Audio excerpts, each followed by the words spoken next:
faraway places and foreign lands. I tell you what though, no more dreaming. I'm going flying with Cayman Airways. How blessed are we in the Cayman Islands to have a very own national airline? Girl, you can fly to so many international destinations without the hassle of connecting flights. Make your travel dreams come true with Cayman Airways, offering non-stop flights for non-stop adventures. For details and to book, call 949-2311, contact a travel agent, or visit CaymanAirways.com.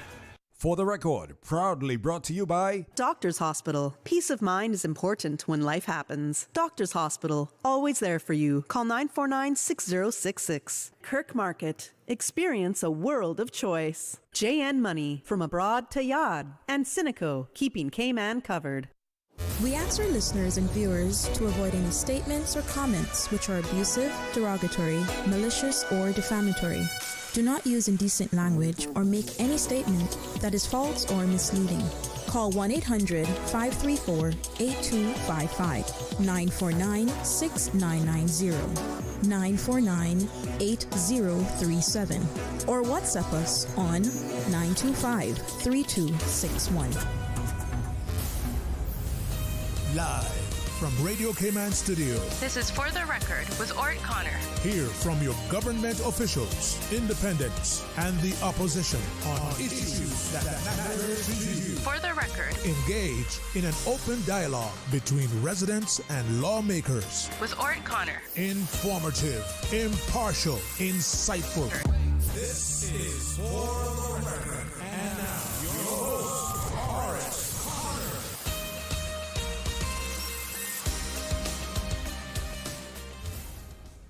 Good morning, O land of soft, fresh breezes and verdant trees so fair. Today is Wednesday, the 12th day of August 2026, right here in the beautiful Cayman Islands.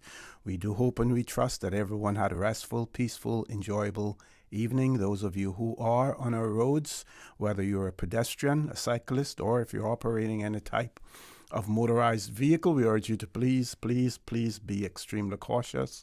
Ensure that you observe the rules of the road, because the life you save may just be your own. For those of you who are celebrating a birthday today, or if you celebrated one over the past few days, we want to wish you a happy birthday or a happy belated birthday, whichever is applicable, and to remind you that For the Record birthday shout-outs brought to you by Coca-Cola. Coca-Cola available across the Cayman Islands. You should accept no substitutes from generation to generation. Coca-Cola, still a Cayman classic. And of course, by Cayman Airways, also For the Record birthday shout-outs brought to you by Cayman Airways. Of course, the deadline for their specials for their 58th anniversary has already passed. That was on the 8th of August. You needed to book by then. So we still encourage you to continue to support your national airlines, Cayman Airways as well. Those of you who have lost loved ones, again, we want to extend our sincere condolences to you. We hope and we trust that your faith will help to carry you through these extremely challenging times, and that the memories of your loved ones will be a blessing. Those of you who are ill and are either at home or at a medical facility here in the Cayman Islands or overseas, we want to wish you a speedy recovery as well. Joel, good morning to you, Mr. Joel Wilson. Hope all is well with you this morning also. So, first of all, let's take a look at the birthday shout-outs. And Miss Aldine, again, has provided us with some birthday shout-outs. So today's birthdays, Mr. Chad Bush, celebrating a birthday, as well as D. Hunter, D-E-E, D. Hunter, celebrating a birthday. Tomorrow's birthdays are Miss Karen Thompson, Miss Sarah Membrino, and Gaynell McKenzie. They're celebrating birthdays tomorrow as well. And yesterday's birthdays, we had Let me find him here. Sean Collins. Okay, Sean Collins celebrated his birthday yesterday, along with Mr. Bryan Braggs. They celebrated birthdays yesterday, so happy belated birthdays to them as well. If you know someone who's celebrating a birthday or any other momentous occasion, please share that information with us right here on For the Record, and we will give them a birthday shout out or any other shout out as well. So at 8:15, after the 8 o'clock news, we will have members of the Progressives in the studio with us. We should have the Premier, Deputy Premier, and MP, Mr. Roy Tatum. They should be in the studio with us. I'm going to take this opportunity, first of all, to remind you that this coming Saturday, the 15th, the East End and North Side Local Farmers Market will take place at the East End Heritage Field, starting at 7 a.m. and ending at 5 p.m., starting 7 in the morning, ending at 5 in the evening. There will be produce, there will be meat, plants, food, juices, and crafts as well. And I believe the food portion of it will start at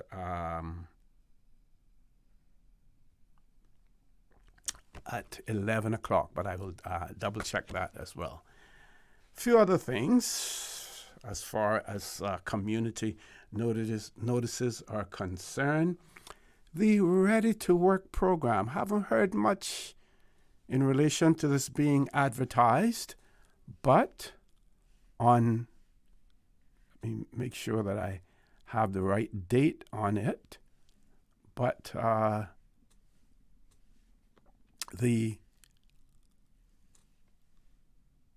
press release indicating applications for Ready to Work program closes on the 14th of August. Says the Ministry of Education and Training reminding unemployed Caymanians that applications for the next cohorts, there'll be more than one, of the government-funded Ready to Work program closes on Friday. So this Friday, the 14th of August, it closes at 11:59 p.m. Applications remain open for 2 upcoming cohorts running from the 7th of September to the 27th of November, and then from the 28th of September until the 18th of December. Eligible Caymanians are encouraged to apply before the deadline by visiting moescholarships.gov.ky and selecting the Ready to Work applications from the list of available programs. So you go on to moescholarships.gov.ky. You select the Ready to Work application form from the list that is available. Delivered through the Ministry of National Training and Development Unit in partnership with Inspire Cayman Training and Employers across the Cayman Islands. Ready to Work is a workforce readiness initiative designed for unemployed Caymanians, individuals seeking a career change, and recent graduates.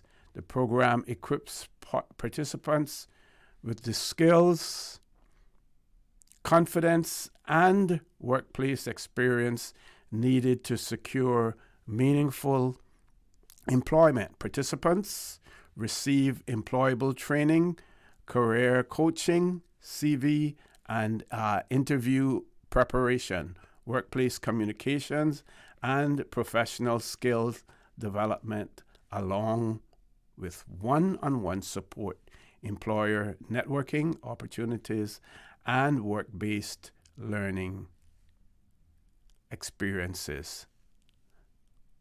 Fully funded 12-week program is offered at no cost to eligible participants. Training is delivered Monday to Friday from 9 a.m. until 5 p.m. with extended hours during the first week. So that also is a part of the Ready to Work program as well.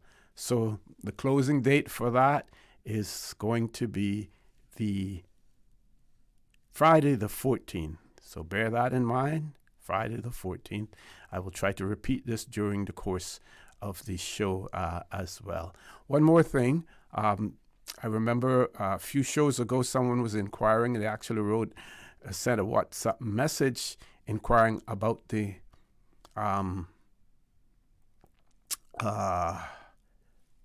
peppers.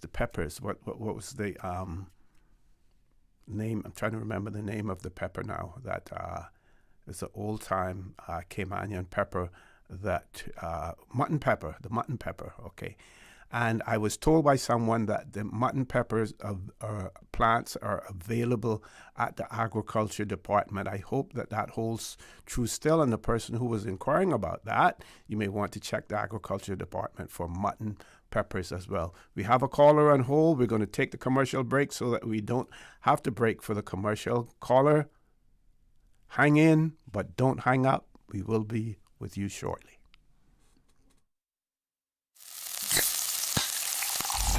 Cayman! Are you ready for the ultimate flavor festival? Cayman Wing Fest 2026 hits the Great Lawn at Pedro St. James on Saturday, August 29th from 7 p.m. to 11 p.m. Witness history with Cayman's first ever all-you-can-eat wing battle and the brutal Can You Manage the Spice Challenge? Live on stage. Wash down the heat with refreshing ice-cold Coca-Cola.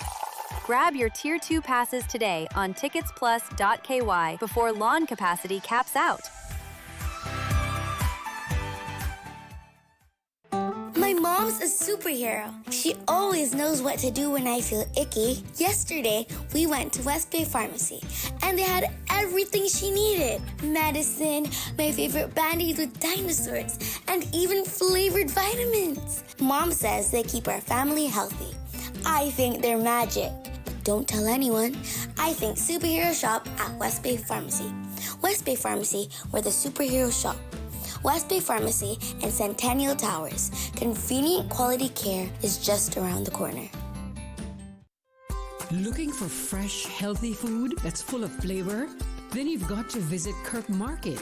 Our dishes are made with fresh, high-quality ingredients. Enjoy vibrant mixed greens or satisfying pasta salads. Or try one of our delicious grill options like blackened chicken, spicy beef steak, or grilled salmon.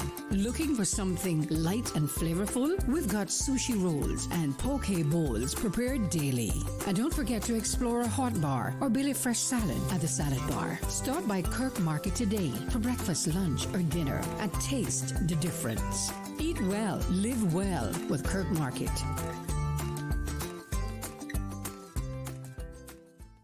Did you know that you can send money transfers to financial institutions anywhere in Jamaica with JN Money? You mean I can send money straight to my account and cut out the middleman? Yes, that's exactly what I mean. You send your own money to your own account, giving you peace of mind that the money is in your account. JN Money Transfers to Financial Institution is another convenient service offered by JN Money. You can have this done from any JN Money location. Deposit your money straight to your account without the hassle of asking someone to do it for you. JN Money Transfers to Financial Institutions, making life easier.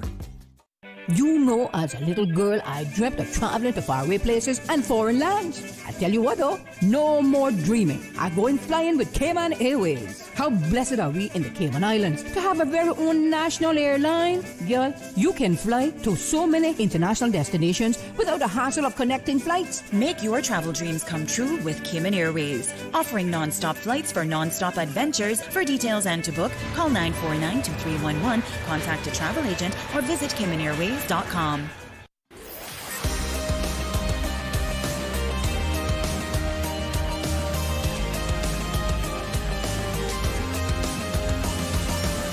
This is For the Record. Good morning and welcome back to For the Record. We're going straight to our caller. Caller, good morning. Welcome. Good morning there, Mr. O.C. Connor. Hey, good morning. How art thou? I'm good. How are you today? I am good. Thank you. Okay.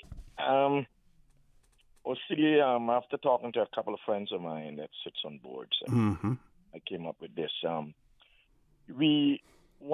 we elect O.C., the MPs, right, for various constituents. A lot of us, local people, think that those people have the utmost power, to the fact where some individuals think that the MP can go down to the police station and have their grandchild released after displaying some ridiculous behavior. They think that the MP is that powerful. We look at them as the savior, because, and that too is what they come in and display to us during the campaign and the likes, right? So, we got some people that are that naive that believe that they're the most powerful thing on earth.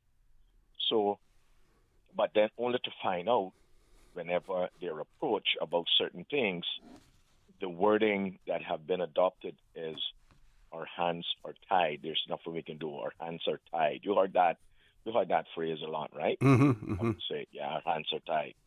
No, O.C., I noticed that, many of the board members, these politically appointed. Board. They're politically appointed to these boards, right? And a lot of them now, when I hear certain things, and I'll go to them and ask them, well, what I did today, or oh well, we couldn't do anything because our hands are tied. They now too are using that term, right? That their hands are tied. And so, do you ask them then to explain what they mean by their hands being tied? Yeah. Until OC, the laws change, there's nothing we can do but just do as the applicant requested, because we too are told that, once the box is ticked, nothing you can do. There's no room for no discretion or anything, because you can say the law is there and you got to follow it, but too, if you had room for discretion, because you can go to court and the judge can use his discretion to, see. To a certain extent, some flexibility. Yeah, even though the law is there, and that gives him the power to do whatever, lots of times the judge can use his discretion. So there's no room for that where these boards are concerned, because of the way the laws, and they always say, until they change the law, there's nothing we can do. So, see, who is it that have to change these laws? Isn't it not the MPs that would have to take down to the House if there's a law that have to be changed within the Parliament, or do it at cabinet level or whatever? Precisely. Yes. Yeah. Right. Yeah. So that's what I'm saying. Why is it that we haven't made that move yet to change these laws that the boards are always complaining that got their hands tied? Okay. That's always the cry, that we can't do anything because our hands are tied. Okay, let me explain part of that to you. Numerous board chairs and deputy chairs have documented their observations and their frustrations with certain parts of law or the regulations, right? Not many administrations have actually taken it upon themselves to do something about changing the laws. You end up having boards, memberships change, board chairs change, and those coming afterwards encountering the same issues. And I know things are not happening as quickly as you would want them to happen, but at least we have an administration now that was prepared, made promises that they would address these legislation, and they're doing it. What you can't do is you can't do it in one full swoop. The other thing that I would mention to you is that I'm sure that you've heard this this phrase, being a creature of statute, right? Board members, and they do receive training from the legal department, telling them and instructing them in terms of the law, what they can do, what they can't do as well. And remember now that if you go beyond what the law allows you to do, and someone decides to challenge you in court, you could end up at the end of the day leaving the government in a situation where they may have,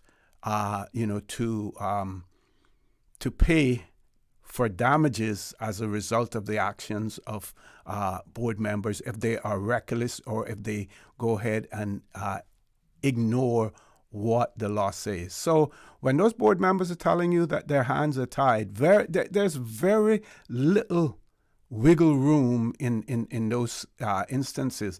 And because of the fact that the Cayman Islands is becoming more and more litigious, meaning that more and more people are prepared when decisions are made that are not in their favor to find a legal loophole, a legal way of challenging that, more and more of that is happening. And that is why board members have to be extremely cautious and have to ensure that they're acting based on what the law allows them to do. Well, I'm known of individuals, friends of mine that sit on board, and as soon as they question, I have a conversation about various applicants, right? And they display certain things or would call in certain individual for an interview before a board. That was not accepted, even though they didn't go against the law. They just was doing like an investigation before they make their decision. And nothing. I don't see anything wrong with that. Yeah. Yeah, I don't see anything wrong with that. But yet, those individuals, as soon as they start making those certain inquiries, that the complaints are being made to the various people that are in charge of the board or appointed them to the board, are automatically moved. Tell me about it. Quickly. Tell me about it. Yeah, very quickly. So we're just looking then for just yes people to put on these boards. No, not yes people. People who will abide by the law and follow what the legislation say. You can only work with what you have. Like the saying says, you go to war with the armor that you have. You can only fight with what you have. And then usually most times they don't get no support from the legal department, because normally they'll walk in the door and automatically support the applicant anyway. That's often happening, and they don't even want to hear the reason why the board members make the decision. They just tell them straight and clean, you can't do this, you can't do that. But lots of time there's times when they need to do investigation before they just say yes. because, even though the law is there, but, some people go to court and plead guilty with explanation, even though you're guilty, but there's an explanation, right? Why I'm guilty, So it's an explanation why we make this decision, so, and another thing, OC, I think that lots of time that I don't even know why we even have boards for certain times. We should just leave it internally and just make them apply and the people internally just make the decision, because I heard. But sometimes that is the case. There's some. Yeah, because I'm hearing or see that internally there's one individual person internally can make a decision on a PR or status. Is that correct? Can that be done internally at the immigration? We call it immigration stuff because it got so many names now. I don't know what to call it. Well, they do have administrators there, and there's certain responsibilities that can be delegated to administrators, so that there are instances where administrators and the boards may share the same responsibility as well. Sometimes those decisions may come into conflict with each other, as well. Right. I'm hearing that, like, I don't know the individual name, but I'm hearing that, like, you got one individual in there that can make a decision on that, where you got 9 or 8 people on the board, which I think is the proper way to go with the various ideas or personality on the board. But one person can do it. But cabinet, I think, can only do it for one person, can make a decision on one person per year or 2 persons, but yet in an individual internally can just have the power to do it. So, are you talking about for status, or are you talking about in general? I'm not sure that other than an acknowledgement, which means that you're looking, at the law to see whether or not by operation of law a person qualifies. Let's say would have Caymanian status, but if it's a decision, discretionary decision that has to be made in terms of Caymanian status, I don't believe that is left to one individual. No. No. Okay, now let's get back to the discretion. Okay, so suppose somebody tick the box, all the boxes are ticked, right, in their favor, but morally, isn't there something in the law that says it must be in the best interest of Cayman and the Cayman people? Is that not something in somewhere there? I'm not sure. There is such a phrase that is there, but it is in particular instances, as well, and that is a legal point. Not one that I would be comfortable trying to discuss, because I'm not a lawyer, in relation to it. But what I would say is, let's say, for instance, if you have a point system and the person has, based on your assessment and the board's calculation, that person has met the requirements for the point system, and all other things are there. For instance, police clearance certificate, no issues with that, no issues with the financials. But a board member believes that, this person, somebody has complained about him, and maybe that is something that we should take into consideration. Right. Yeah. But that becomes questionable, and if you're going to use the in the best interests of the community, it would, to me, it would have to be more than just one complaint. But that's a ticklish issue, and that is one that is subject to appeal, or to being challenged in court as well. But Lord Graham, we've reached that time. Thank you very much. Wish we could discuss more of this.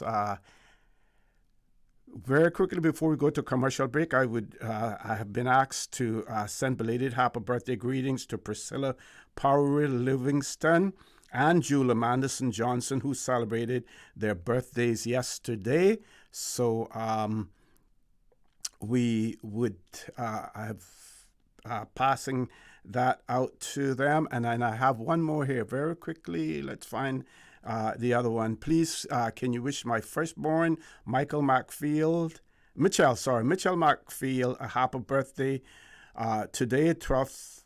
Greetings are coming from your loving mother, Ruth James, brothers, sisters, nieces, nephews, and cousins. Lots of love. Enjoy your special day. May God continue to bless you and to see many, many more. With that, folks, top of the hour, 8 o'clock news. When we return, we should have guests in the studio, so don't change that dial. Please stay tuned for the record. We'll be back immediately after the 8 o'clock news. For today's biggest news. Radio Cayman, the voice of the Cayman Island.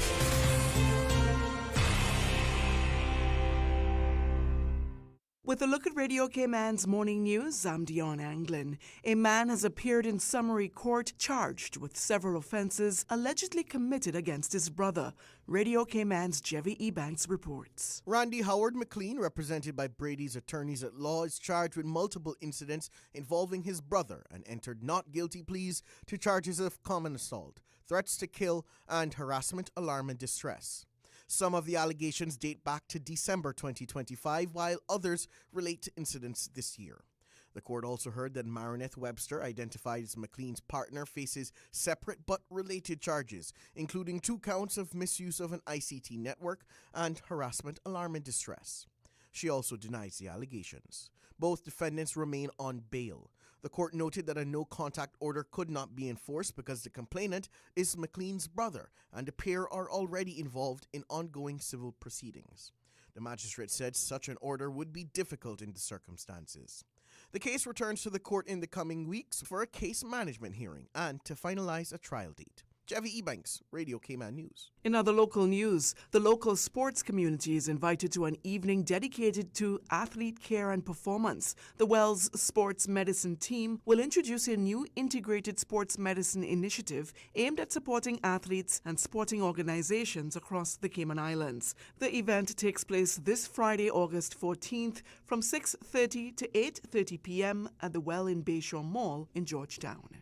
And Academy Sports Club is gearing up for a major football showcase this week as they host Jamaica Premier League champions Portmore United for a 2-match preseason showdown at Academy Field. The event promises top talent, big energy, and one goal, giving local fans a chance to see Cayman's premier team test themselves against one of the Caribbean's strongest clubs. The first match kicks off today at 5:30 p.m., followed by a second showdown on Saturday, August 15th at 5 p.m. Both games are played at Academy Field. Alongside the football action, the event will feature food trucks, kids' five-a-side games, and family-friendly entertainment. Admission is $20, while children under 12 get in for free. The preseason showdown is sponsored by the Reef Beach Resort, Fabri-Zone Cleaning Professionals, and Stingray Media. Academy Sports Club is encouraging the community to come out, show your support, and be a part of the action as they welcome the Jamaican champions to the Cayman Islands. And now for a look at news from around the world,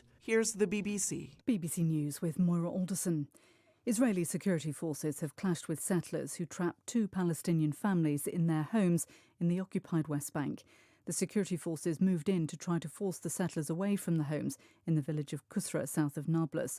But reports from the scene say more settlers then arrived and the security forces withdrew. President Putin has threatened to seize European ships in retaliation for EU plans to intercept vessels suspected of being part of Russia's shadow fleet. He described restrictions on the movement of Russian vessels as piracy and banditry. Meanwhile, President Zelensky says Ukraine has attacked a naval base in the port city of Novorossiysk, which he described as the last stronghold of the Russian fleet in the Black Sea. Russian officials said residential buildings had been damaged in overnight attacks and 2 people, including an 8-year-old boy, had been killed. The chairman of Tata Sons, the holding company of India's largest conglomerate, has resigned. Natarajan Chandrasekaran said months of deadlock over his reappointment and a lack of backing from the board pushed him to make his decision. Lebanon's parliament has passed a sweeping amnesty law that will see many sentences reduced. The law aims to reduce prison overcrowding, which is due in part to many inmates awaiting trial for years. A mosque in Sudan's capital, Khartoum, has been hit by a drone strike as the paramilitary rapid support forces launched attacks on army-controlled sites. Security sources say large numbers of drones were intercepted by anti-aircraft defences. There are no immediate reports of any casualties. Zhu Rongji, the former Chinese premier who championed free market reforms, has died at the age of 97. Mr. Zhu was viewed as one of China's architects of growth, helping curb inflation and reorganise chaotic financial markets. That's it for Radio Cayman's 8 o'clock morning news. I'm Dion Anglin.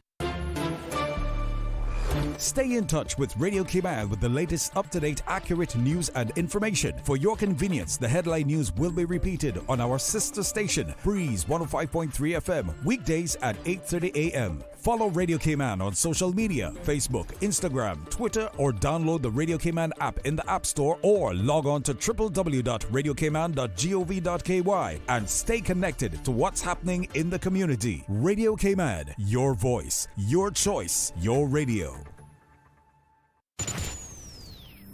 Radio Cayman News. Bryan Court murder trial enters its third week. As Deputy Commissioner, my commitment is to provide strong and visible leadership. After 4 weeks of falling gas prices, the numbers are creeping back up. This year has been quite difficult to keep the numbers of mosquitoes down. Radio Cayman. Your voice, your choice for today's biggest news. 7 days a week. The 8 a.m. weather update brought to you by CG Britcade, where people come first. Good morning. Let's take a look at the latest weather report. Synopses indicate partly cloudy skies with a slight chance of showers over the next 24 hours as drier air associated with a plume of Saharan dust drifts over the Cayman Islands. Moderate winds and seas are forecast throughout the period. Radar imagery shows showers to the southeast of the Cayman area, moving northwest. Now the forecast for today calling for partly cloudy skies with a slight haze and a 30% chance of showers. Temperatures will rise near the low to mid-90s with a heat index of 109 degrees Fahrenheit. Your winds will be east to northeast at 10 to 15 knots and seas will be moderate with wave heights of 3 to 5 feet. Tonight, partly cloudy skies with slight haze and a 30% chance of showers and possible thunder, and temperatures dipping to the low to mid-80s tonight. Your winds will be east to northeast at 5 to 10 knots, and seas will be slight to moderate with wave heights of 2 to 4 feet. High tide will be this morning at a minute after 9, low tide this afternoon at 12 minutes past 3, and a high tide again tonight at 9:36. The sun will set this evening at 6:54 and rise tomorrow morning at 6 minutes past 6. And the outlook is calling for Saharan dust haze to be embedded within the atmosphere through Thursday, creating a dry environment. An increase in chance of showers is forecast from Thursday evening as a tropical wave drifts across the Cayman area. And that's the very latest on your weather report.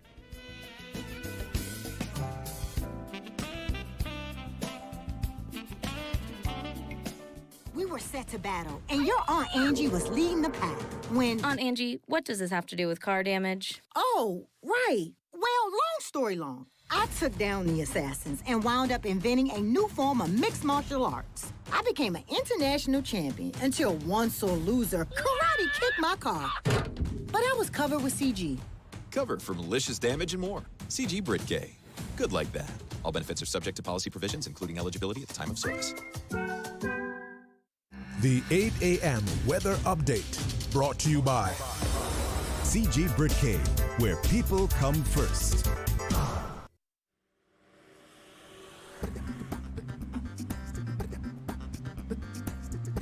Good morning. Let's take a look at what's happening on our roads. On Cool Road, traffic is moderate in both directions. To the east on Shamrock Road, flowing pretty good. And on the Linford Pearson Highway, traffic is moderate. Industrial Park is kicking things off with a steady industrial shuffle. Trucks and work vehicles blending in with commuter flow. No major choke points. North Sound Road showing a smooth glide. Consistent movement with only light compression near the commercial strip. Esteli-Tibbetts Highway is moderate and well-paced. Slight tightening near the bypass roundabouts, but overall a clean run. West Bay 4-way stop is rotating nicely. Have you seen any accidents or incidents? Let us know by calling us at 949-6990. And steady traffic heading towards the Georgetown area in front of the Ritz on the West Bay Road and heading towards the West Bay area, moving at a moderate pace. Huldah Avenue, steady but flowing, coming off of Bobby Thompson Way, moderate flow of traffic off of Agnes Way. And that's the very latest on your traffic. Join us again at about 10 minutes past 12. We'll give you another look at traffic. Have a good morning and drive safe. The traffic report is brought to you by Subway. Enjoy a delicious start to your day with breakfast from Subway. Start your year off right with Subway's Fresh Fit menu. 4 protein-packed subs with 20 grams or more protein, under 500 calories, and loaded with full servings of crisp veggies on hearty multi-grain bread. Try the grilled chicken and avocado, the ham and turkey stacker, the seasoned steak and avocado, or the turkey and ranch delight. Big flavor, plenty of protein, and fresh veggies in every bite. Fuel your day the Fresh Fit way. Only at Subway. Subway. Eat fresh. The traffic report is brought to you by Subway. Enjoy a delicious start to your day with breakfast from Subway. Radio Cayman Super Jam Show, the #1 drive time entertainment show on your radio. Brought to you by these kind sponsors. The Cayman Islands Football Association, CIFA, building a better future for Cayman football. Cayman Insurance Center. Don't take chances with your family's future or your valuable assets. Call me today, Michael Webster, at 925-5433. UWI Open Campus, on-site, online, and on demand. Visit open.uwi.edu. Call them today at 946-8322. And Coca-Cola, from generation to generation, still a Cayman classic. The #1 drive time entertainment show on your radio.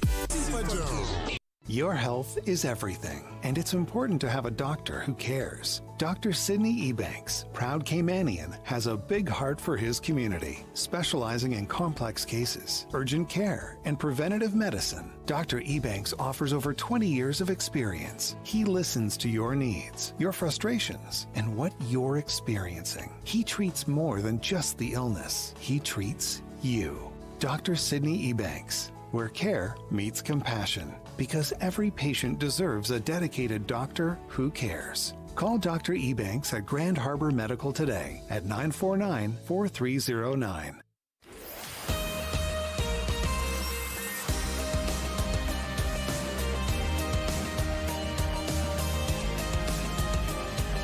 For the Record with Orrett Connor. Good morning and welcome back to For the Record. We will have our guests in the studio in a few. Meanwhile, I will take this opportunity to talk a little bit more about the East End and North Side, the joint farmers market that is taking place, that will take place on the 15th, Saturday the 15th. So here's some information in relation to it, right? East End and North Side still remain two of the most diligent farming districts in the Cayman Islands. This local farmers market was created for their hardworking and amazing farmers and local food and craft vendors to provide them with a space to showcase their amazing products to the entire country. It gives the opportunity to highlight that buying local isn't just a tagline, but is the better choice, and that supporting local vendors is supporting Caymanian households. This is the first, and we hope to have it continue alternating between East End and North Side, working towards having this become be on the local calendar regularly for the country. They will be filled with amazing local produce, fresh meat, food, plants, music, and spot prizes. A true family day. So here's says that farmers and souvenir vendors, they will begin at 7 a.m. and go until 5 p.m. The food vendors will begin at 11 a.m. to 5 p.m. All vendors at the market are from East End and North Side. So all of the vendors will be from East End or North Side. There will be 11 farmers, which include produce and meat. There will be 11 food and beverage vendors, Caymanian cuisine, fresh coconut water, jerk chicken, fresh juices, and more. Papa Gerolo, keeping Cayman's culture and heritage a part of the day, as a part of the day, with live demos and rope making. The East End Primary PTA, they will be offering various foods, drinks, and sweet treats on sale. All sales will support the East End Primary School. Then we have Friends and Needles. They will be offering a uniform alteration service for students of East End Primary, Northside Primary, and Clifton Hunter High Schools during the market hours. That will be from 9:30 until 4 p.m. Minor adjustments to new and existing uniforms will include hemming of skirts and pants, sundry repairs, and button replacements. Parents, guardians are requested to bring their children along for fitting. So you bring your child along for fitting. And please ensure that uniforms are clean and brought in bags with names clearly identified on them. Tickets will be provided to be used for collections. And a little bit about Friends and Needles. Friends and Needles, founded and led by Mrs. Rhonda Edie since 2022. It is a group of stitchers passionate about sewing, embroidery, crocheting, and various fiber art forms. Mrs. Edie remarked that this initiative is in keeping with their desire to give back to the community, especially since several of the group's members are originally from East End and North Side.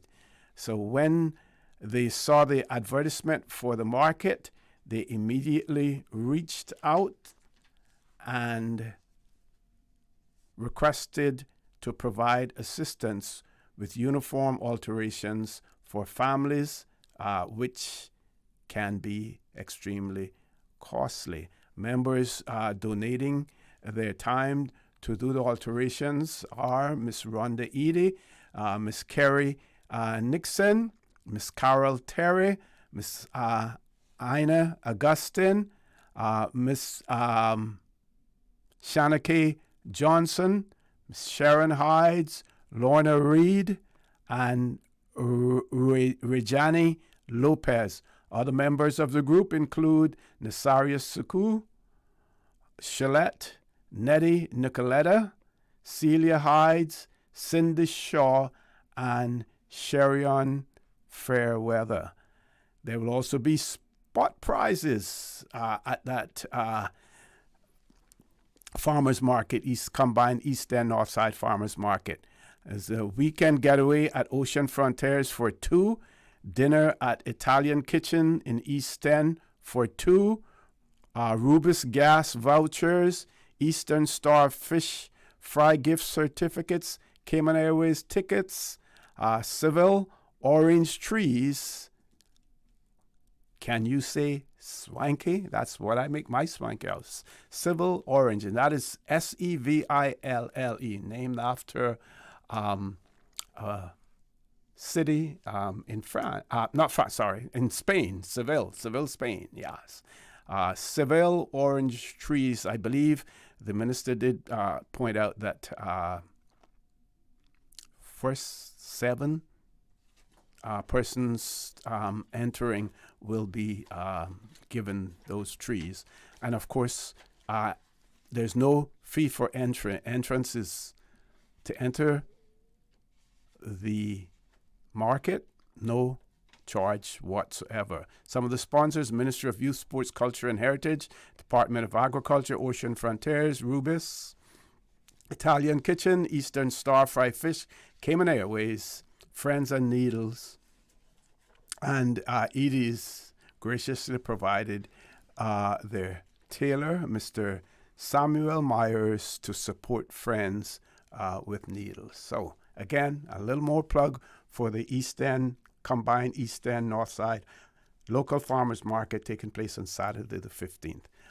My pleasure to have in the studio with me so far the Member of Parliament who represents the constituency of Red Bay, Mr. Roy Tatum. Good morning, sir. Welcome back to For the Record. We're making this a habit now with just the two of us, huh? Exactly.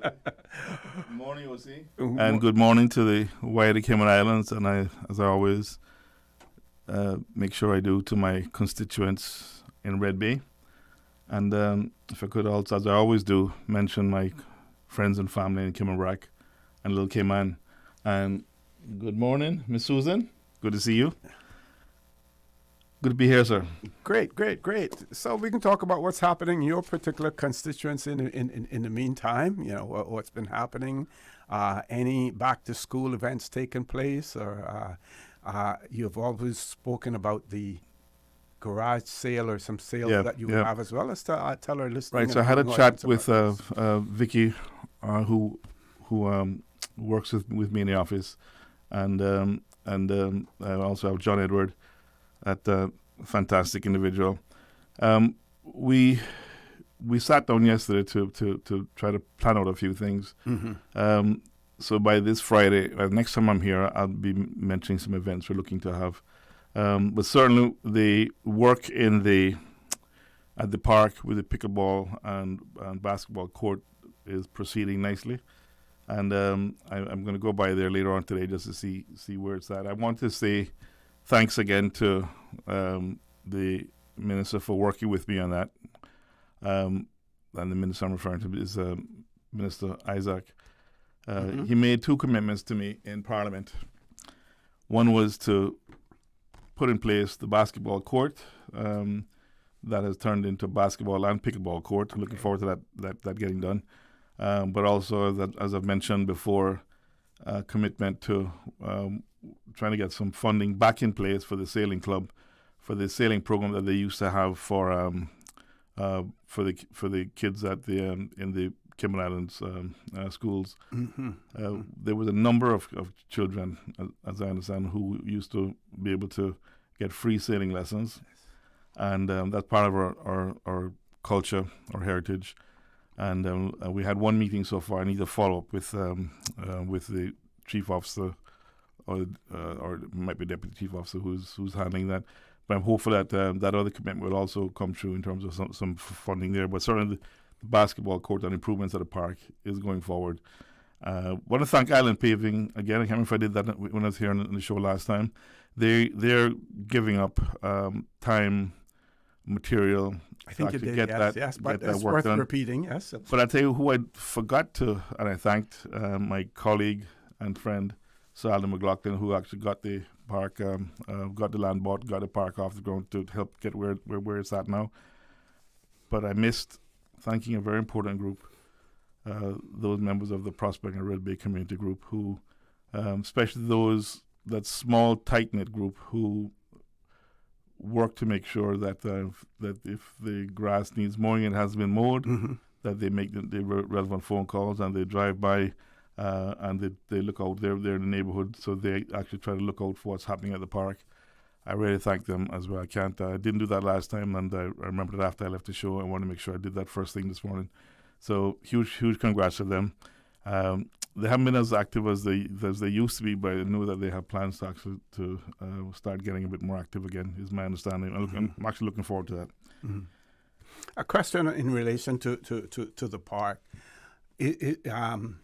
Would you be also looking into partnering with or getting them involved, the ministry or the Department of Sports, for pickleball and even basketball, to maybe have some clinics out there? Because there may be persons who may want to participate but may not know, how the sport goes, as well. Mm-hmm. So that would be a good opportunity for the sports department to link up with people in the community, have a special day or special time of the day when clinics could be put on for the residents.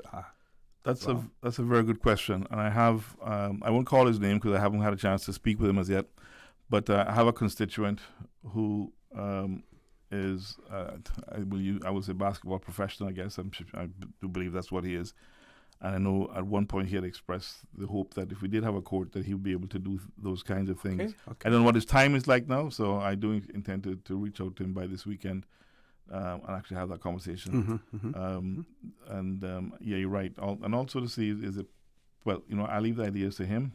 He is very involved with basketball, but those clinics, maybe some competitions for the local young people. Yeah, yes. I would love to see something like that happening. So yes.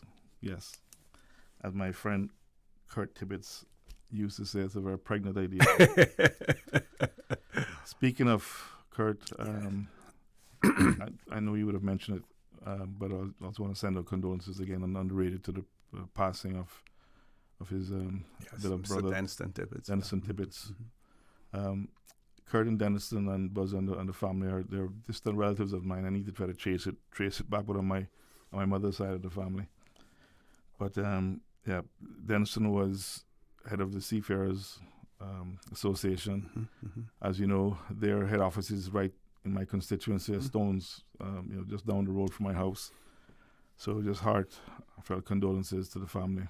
And it has been an easy time for them, but as the strong family that they are, I know they would have rallied around and made sure that Denniston's last weeks, whatever time he had here with them, was as comfortable, and that he would have known and understood the love that they had for him. So it's very, very, very sad. And since we're doing sad things right now, I also want to mention the passing of a constituent, Robert Keating. His mom, Dana, I spoke to her yesterday. I'm going to get by to see her today.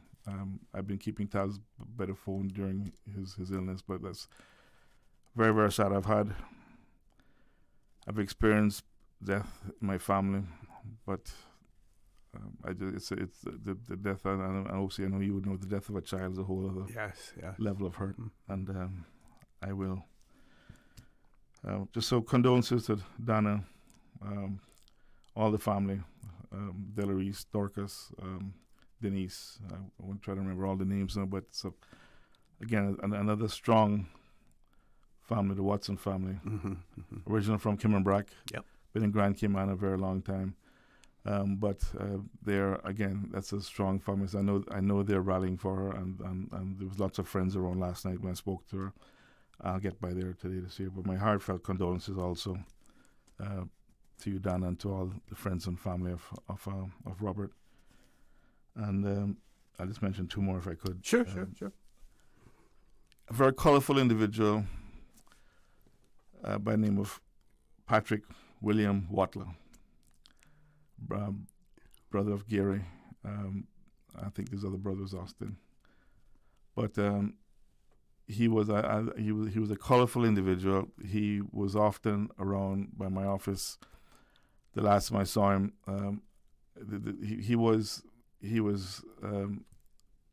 he could be a very loving, caring individual. After my mother-in-law died, he came and knocked on my office door. I opened it, hey, Patrick, what's happening? So he came and he put his arms around me and hugged me and said, I'm sorry about the death of your family. And he just hugged me. And the last time I saw him as well was by Macross. and we chatted for a bit, and he hugged me again. He went to his funeral. It was, there's a lot of people there, a lot of the Watler family, my friend Mark, and again, just heartfelt condolences to all of them. I've expressed it to them personally, but just want to do it here and there. So hats off to Patrick, William Watler. He is missed. He is definitely missed. And a former colleague of mine from my Barclays Bank days, Betty Ann Seymour. Yes. Her funeral was the same time as Patrick's. So I couldn't attend it, but her brother Virgil is a constituent. But I know that Betty was very beloved. So condolences to all of her family, but also to her former Barclays family. There's a chat group of them, and I've seen the wishes and so on extended on there, and I know the heartbreak with some of those folks as well. We had a good tight-knit group of us at the old Barclays, in the old Barclays community, and those are some good days. So I want to make sure I mention those before we got too far in and I didn't get a chance to. So thank you for that opportunity. You're more than welcome. Folks, we're going to take a commercial break. Please stay tuned for the record. We'll be back shortly.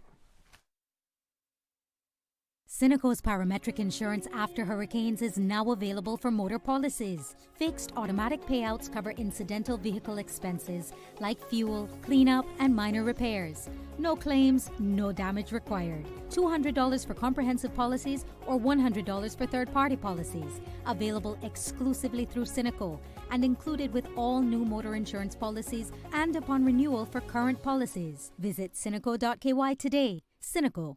Keeping Cayman covered. Did you know that Doctors Hospital provides urgent care services 24 hours a day, 7 days a week? And Doctors Hospital's urgent care physicians have access to the most advanced MRI and CT imaging in the Caribbean, providing reliable diagnostics when you need it most. When you need quality urgent care for an illness or injury, Doctors Hospital is here for you 24/7. Whether it's a migraine, chest or abdominal pain, shortness of breath, broken bones, or another urgent need, Doctors Hospital at the top of Walker's Road. Urgent care right now. Looking for fresh, healthy food that's full of flavor? Then you've got to visit Kirk Market. Our dishes are made with fresh, high-quality ingredients. Enjoy vibrant mixed greens or satisfying pasta salads. Or try one of our delicious grill options like blackened chicken, spicy beef steak, or grilled salmon. Looking for something light and flavorful? We've got sushi rolls and poke bowls prepared daily. And don't forget to explore a hot bar or Billy Fresh salad at the salad bar. Stop by Kirk Market today for breakfast, lunch, or dinner and taste the difference. Eat well, live well with Kirk Market.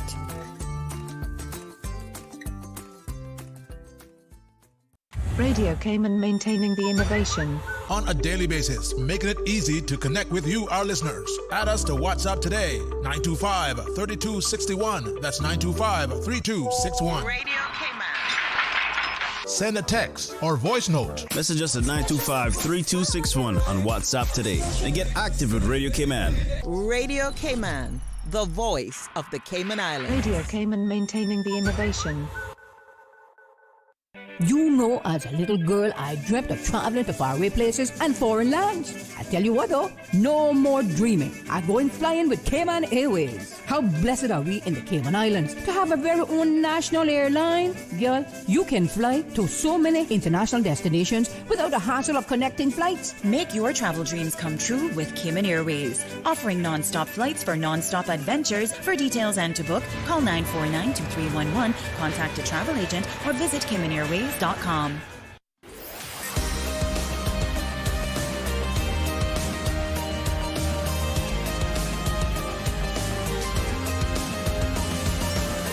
This is For the Record. Good morning and welcome back to For the Record. For those of you who are just joining us in the studio with me, Member of Parliament representing the constituency of Red Bay, Mr. Roy Tatum. Before I throw the mic back over to him, I'm also reminded that at the combined East End North Side local farmers market on Saturday the 15th, that Health City will also be there. They will be doing health screening for free. So free health screening by Health City Cayman at the Joint Farmers Market being held at the Heritage Field, East End Heritage Field, East End, North Side, Local Farmers Market, Saturday the 15th of August. That should be a very good day, OCM, and I have commitments that day, so I won't be able to make it. But that should be a very, very good day. So I encourage everyone to go out and support it, and bringing the farmers market closer to where people actually live is a good thing. I don't know what size the venue is or whatnot, but it doesn't matter. Go out, the Heritage Field. It's the Heritage Field. Sorry, yes, okay. Yeah. Mm-hmm. But support the event, and having Health City there doing free medicals is hugely important. So. Yeah. I saw him yesterday, and he said to me that he's been getting so much positive feedback. Him being the minister? Yes, Minister Rankin. Yes, Mr. Rankin. Yeah. Good. One of our listeners want to know please ask Mr. Tatum if the walking track for seniors will be reinstalled at the park. The walking track is still there. It hasn't. Nothing's happened. There may be. There is now. Maybe there is a particular area of it where there's some dirt that's been put over it, so the heavy equipment could drive over without damaging it. Okay. But no. Once everything is cleaned up, the walking track. I'll go by this evening just to make sure that nothing is happening that I'm not aware of. And I'm meeting tomorrow with, I will call him the project manager. I don't know if that's what he would call himself, but the gentleman I first met to discuss this together with the minister, mm-hmm. and I'll be going over with him other aspects of it, improving the lighting, the signage, and so on. So we won't get there, probably not this term, but I'll use the word hopes, but let me be more positive and say future plans, possibly even have actual bathroom facility. There's none there at the moment. Okay. And I'm hoping we can then have a space that's maybe a bathroom facilities downstairs, and this is all wishes and hopes and dreams. Mm-hmm, mm-hmm. Maybe a small office upstairs for storing equipment for the park, but also some place that the local community group, the Red Bay and Prospect Community Group, can maybe have a small office to just do what they have to do rather than just working from home. Okay. So we'll see, but the walking track definitely should not be impacted at all. But I will double check to make sure nothing is happening I'm not aware of. Great. Okay. Okay. Let me make a note of that. Before we go on, I know we were talking about the press conference that the Minister of Health had. Yes. Before we do that, sure. and just to give my colleague, Deputy Leader of the Opposition, Kenneth Bryan, opportunity to arrive. I think he sent a message he should get here by about 9. Okay. And unfortunately, my other colleague, the Leader of the Opposition, had some car issues this morning. He was hoping he would still be able to get here, but his message to say that sadly doesn't look like he will be able to. But I'll start off speaking about two issues that I've publicly addressed, mm-hmm. and happy for your feedback or any other feedback. But I am firmly of the view, OC, that and I have been of this view, and the opposition actually raised concerns about it when the budget was done. But this is the issue of charging 8 times or increasing driver's license fees and car licensing fees, etc., to work permit holders and non-Caymanians by 8-fold. Mm-hmm, mm-hmm. And my concerns are based on the government has said that they have the legal ability to do it. I won't question that. What I am questioning, though, is it right? Not just for the people paying it, but the impact that it is going to have on Caymanians, Caymanian businesses. Shortly after this was introduced or mentioned in the press, I had, I won't say hundreds, but I had probably half a dozen local businesses who have employees who have to drive, who are now paying for their own licenses. And they mentioned to me that this increase is going to have an impact on the ability of these individuals to be able to afford to pay, and therefore they will have to make that payment themselves. I'm talking about the Caymanian small businesses. But they also mentioned something to me which I hadn't thought of, which is that then you will have the Caymanians who would be saying, well, if you're paying driver's license for them, what about me? So I don't think, despite the government saying that this would not have an impact on Caymanians, I don't think that is the case at all. But can I ask, in the... I'll finish this point if you don't mind. Sure, okay. Mm-hmm. And also on those who have caregivers for their elderly or their children who have a driver's license now, and they may need them to be able to take their elderly or their children or pick them up from school, whatever it is. They may also have to end up paying. I'll give you an example. I have two ladies who care for my aunt. She's bedridden. She doesn't have a chick or child. My wife and I opted, maybe I should say, felt obliged to help. Mm-hmm. Make sure. Luckily, she has her own home that's paid for. We then pay the upkeep and we pay these ladies and whatnot. One has a car that's her own and she obviously drives. Occasionally, I need her, when I can't do it, to take my aunt to the hospital or to a doctor. Mm-hmm. I'm sure I'm going to have a conversation with her about possibly assisting with the cost of that. I'm using myself as a personal example. Mm-hmm, mm-hmm. But that's fine. Maybe I have the wherewithal to do that. But I know other people. Who may not? I know other people who it's going to hurt. I'm talking about Caymanian families, mm-hmm, right? Because some of them have called me. So the other side of this coin is the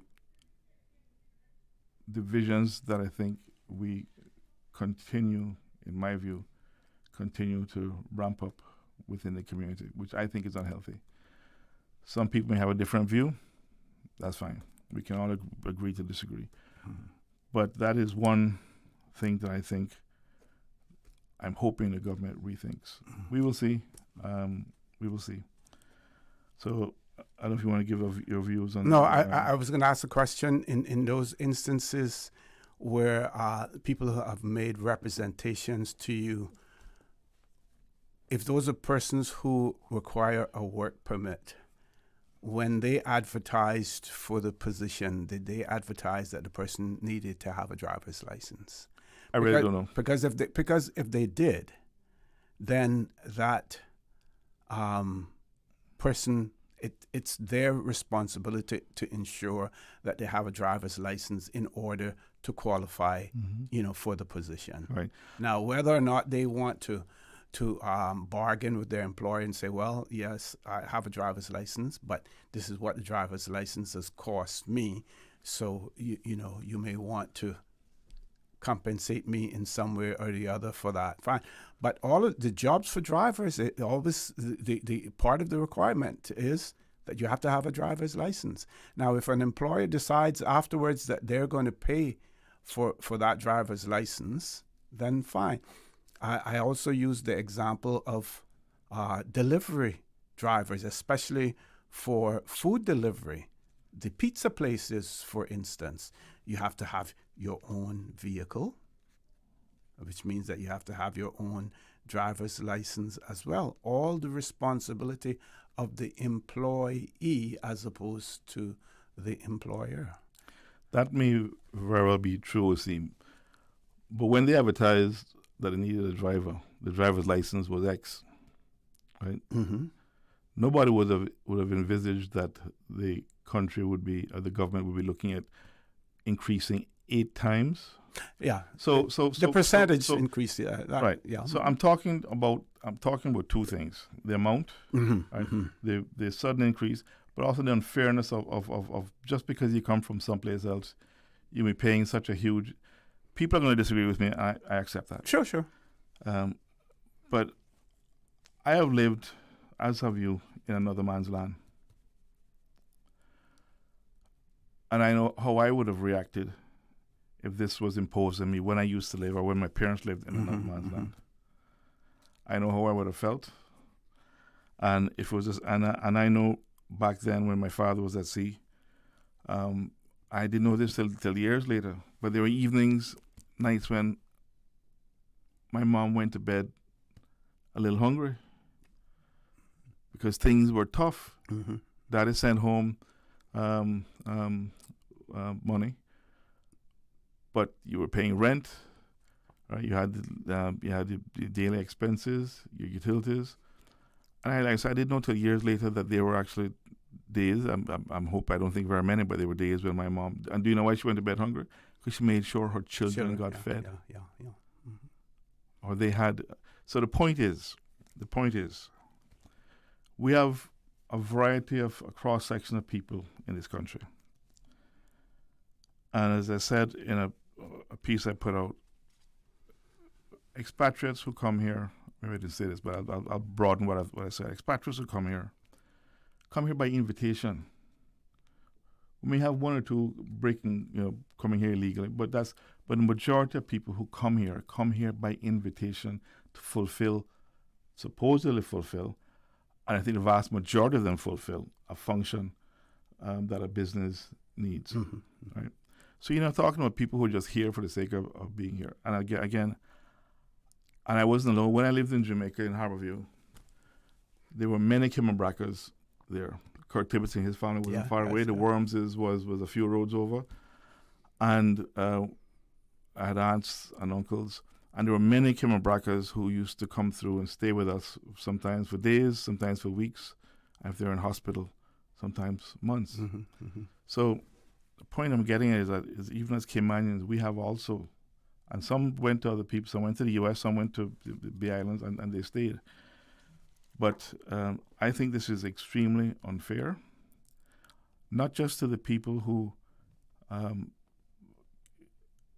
I'm not talking about the lawyers and the accountants and like can afford this, or the business may be paying for it, but the people who come here and yes, they drive, whatever the profession that they have, but also the impact on Caymanian businesses, right? Not the pizza people. One gentleman said to me, Roy, I have a small delivery. I have 3 drivers. I'm going to have to be funding that now. It's already tough. It's an already tough market for small business.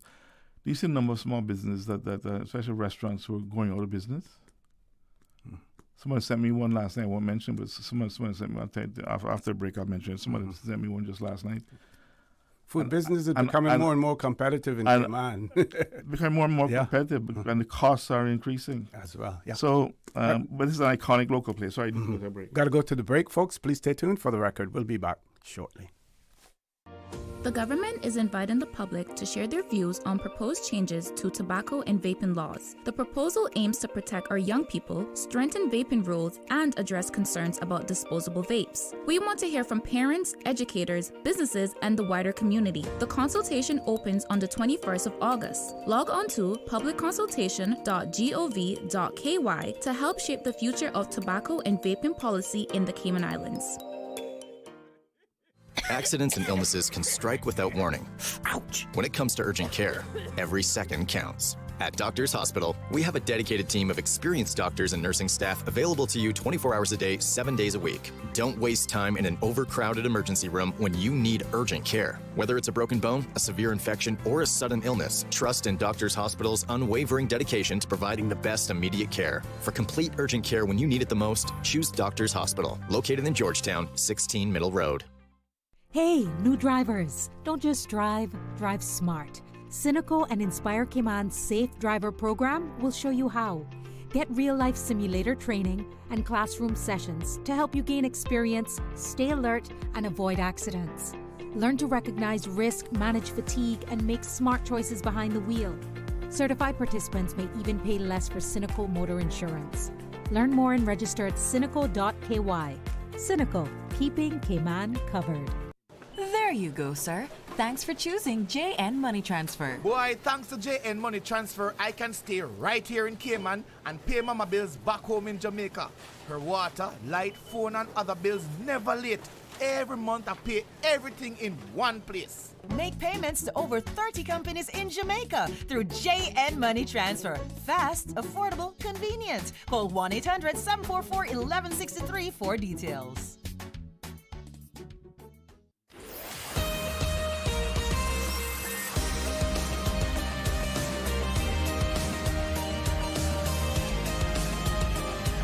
For the Record with Orrett Connor. Good morning and welcome back to For the Record. My pleasure to have in the studio with me Mr. Roy Tatum, Member of Parliament, who represents the constituents of Red Bay in our Parliament. We should be joined by the Deputy Leader of the Opposition around about 9 o'clock as well. So I did a quick check here, Mr. Tatum, in relation to the fees. It says driving license fees starting September 1st, 2026. Non-Caymanians will pay up to $600 for a 3-year license. That would be $200 per year. While Caymanians will pay the same fee, I guess the same fee that was before. This is AI-generated stuff. Written tests fee will increase from $25 to $100, and the road test fee will rise from $50 to $200 as well. I'm going to try to see if I can find some more information to it in terms of what the current fee is like as well. Yeah. Yeah, I thought I printed it up. I actually left it on my printer at home, so I forgot to bring it with me. But again, we will see what happens. I don't think the government will change their mind, but I think it is extremely unfair. But the unfairness also because it creates another divide that I think is totally unnecessary and unwarranted. So thank you for allowing me to air that. I'm happy to accept any calls, but at whatever point we start taking calls if anybody agrees or disagrees. Residential tenancies law. We discussed this before on the program. Happy to see. Well, let me start off with this. I remain convinced that the minister, that the motion that I brought, even though it failed in Parliament, it succeeded in doing what I wanted to have happen, which is to make sure this issue was brought to the fore sooner rather than later. There was a press release out that the 2003 draft amendments have now been put out to the public for consultation.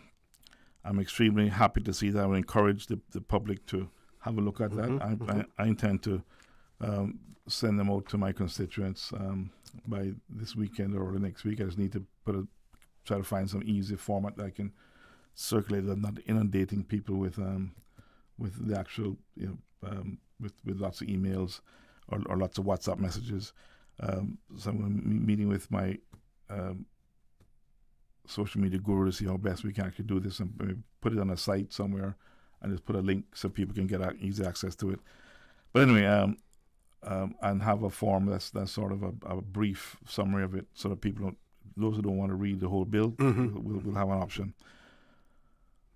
The one thing I'll say so far is I know as a caucus we need to sit down and actually have a look at it and make some decisions in terms of party position. One thing I know that we are happy about is that it is out there and people can now consult and that it is starting to move forward. Good thing. One thing I'm disappointed with, and I think is a regressive step, is that the original law, 2009 law that was passed, and I actually looked at the Hansard's debates, and this was discussed partially then, but what that law called for was for there to be a commissioner, a public servant, whose role would be, I'm sure that person would have staff, whose role would be to accept complaints, concerns, and look to mediate between the landlord and the tenant to get some semblance of justice to have happen. That is something that needs to happen fairly quickly. If I'm being evicted, and I think I'm wrongly being evicted because just possibly a landlord just wants to toss me out and be able to get additional rent.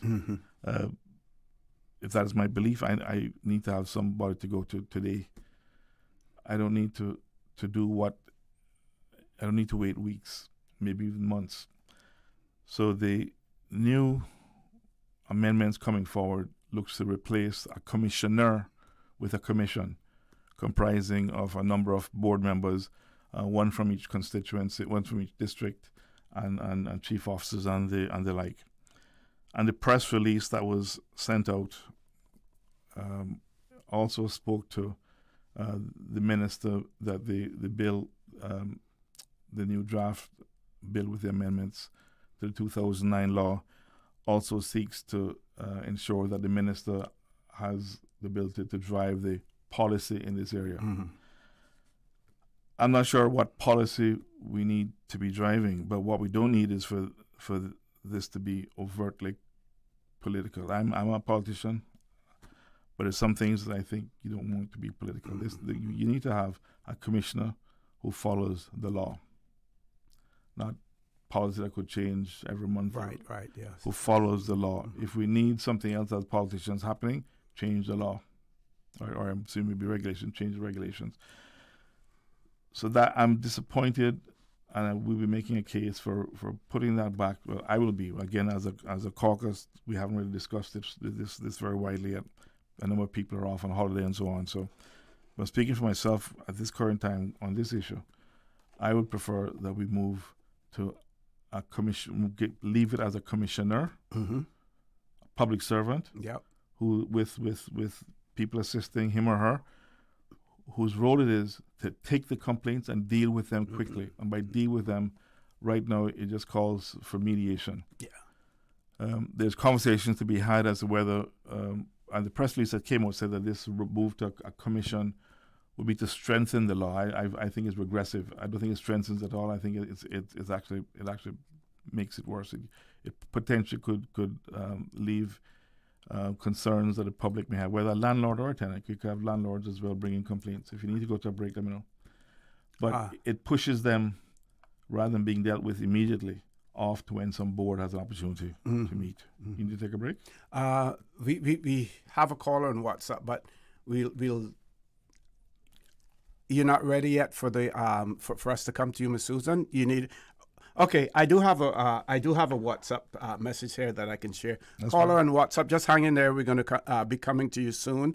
Says here, please remind Mr. Tatum that people are coming to Cayman to work because of higher salaries, and also that Caymanians have already been outnumbered in their own country. I'm not sure that raising the license fees will do anything about the numbers. But yeah, I thank the individual for that reminder. But I have to be honest, and I'm not being facetious. I don't need reminding of that. It's possibly a fact that, but also people come here for other reasons because of the pace of life. It's a good place to raise your kids. I was speaking with somebody yesterday who said he's been here for 20 odd years, but that's one of the main reasons he came and stayed. But the point remains, yes, people come here. They come here because there are opportunities, but they come here because they were invited to. But not all of them get high paid jobs. Not all of them, because they also have to send money home for their families. I think we as Caymanians, and I mean it's hand on heart, I think we as Caymanians forget from whence we have come. Our forefathers went to sea.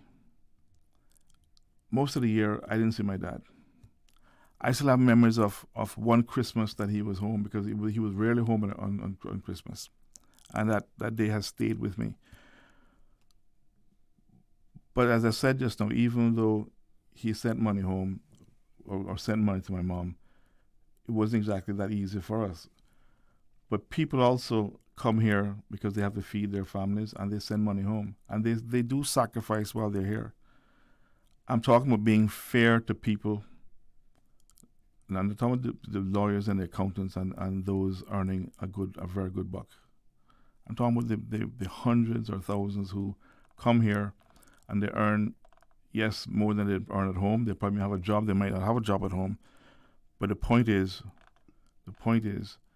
that they don't have tons of money. So when you're going to take hundreds of dollars away from them, that does impact them. True. Okay, so we're going to go to our headline news. We do have a caller on WhatsApp. We will take that caller as soon as we return. Please stay tuned for the record. We'll be back shortly. From Radio Cayman's newsroom, this is Headlines. Local, regional, international news. The Headline News is brought to you by Kirk Market and Health Services Authority. The local sports community is invited to a special athlete care evening this Friday. The Wells Sports Medicine team will launch a new integrated sports medicine initiative designed to support athletes and sporting groups across the Cayman Islands. The event runs from 6:30 to 8:30 p.m. at the Well in Bayshore Mall. Good morning, I'm Dion Anglin with your headlines and news elsewhere. A 32-year-old woman has been rescued alive after being trapped under rubble for 36 hours following the 7.4 magnitude earthquake in Western Colombia. Daniela Largo was pulled from a collapsed building in Pereira after a 10-hour operation. Officials say at least 188 people have died, with hundreds still missing. And in the UK, trauma centres are reporting a sharp rise in e-scooter injuries among children. Hospitals in Liverpool, Manchester and Sheffield have treated 477 under-16s since 2019, climbing from fewer than 10 cases in 2019 to nearly 150 last year. The average age was 12 and very few were wearing helmets. That's a wrap of your headlines. I'm Dion Anglin. Radio Cayman. More news available at www.radiocayman.gov.ky. Check out our social media pages: Facebook, YouTube, X, formerly Twitter, Radio Cayman Headline News.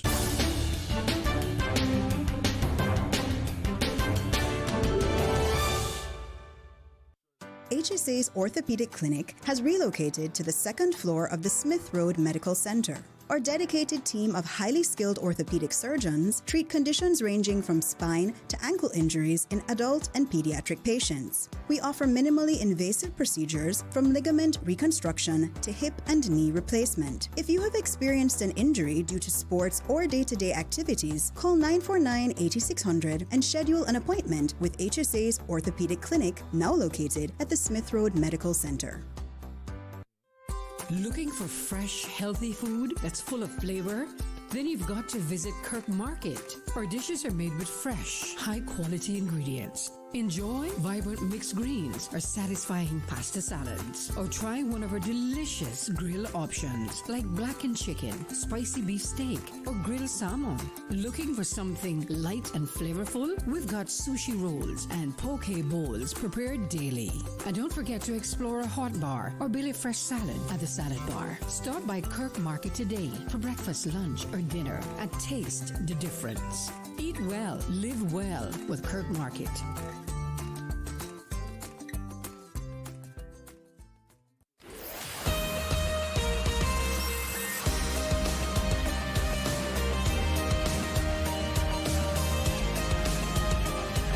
For the Record with Orrett Connor. Good morning and welcome back to For the Record. Before we go to our caller, we're going to welcome the Deputy Leader of the Opposition into the studio. Good morning.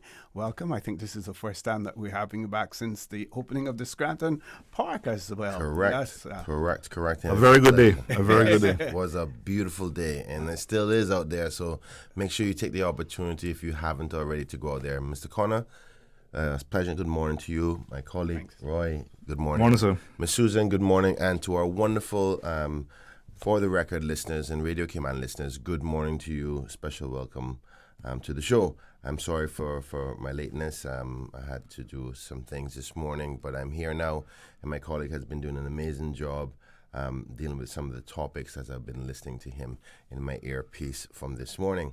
I know we have a WhatsApp caller, so I will not hold that person up any longer. We can just continue the conversation as I'm fully aware of where we are in our starting conversation this morning. Certainly. Caller, good morning. Welcome to For the Record. Thanks for being so patient. WhatsApp caller. Hey, good morning, Mr. O'Connor. Good morning, sir. Good morning. Morning. Yeah, good morning to Mr. Tatum and Mr. Bryan. Well, concerning the Georgetown landfill,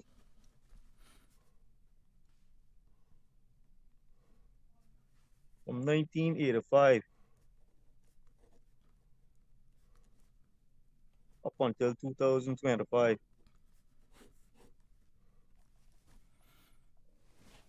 there were a lot of people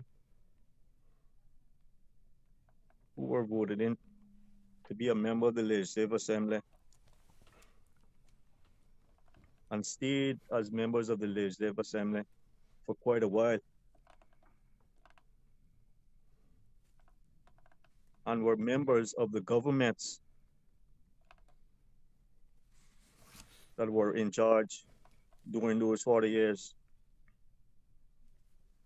These are individuals now who put garbage in their garbage cans every day of the week.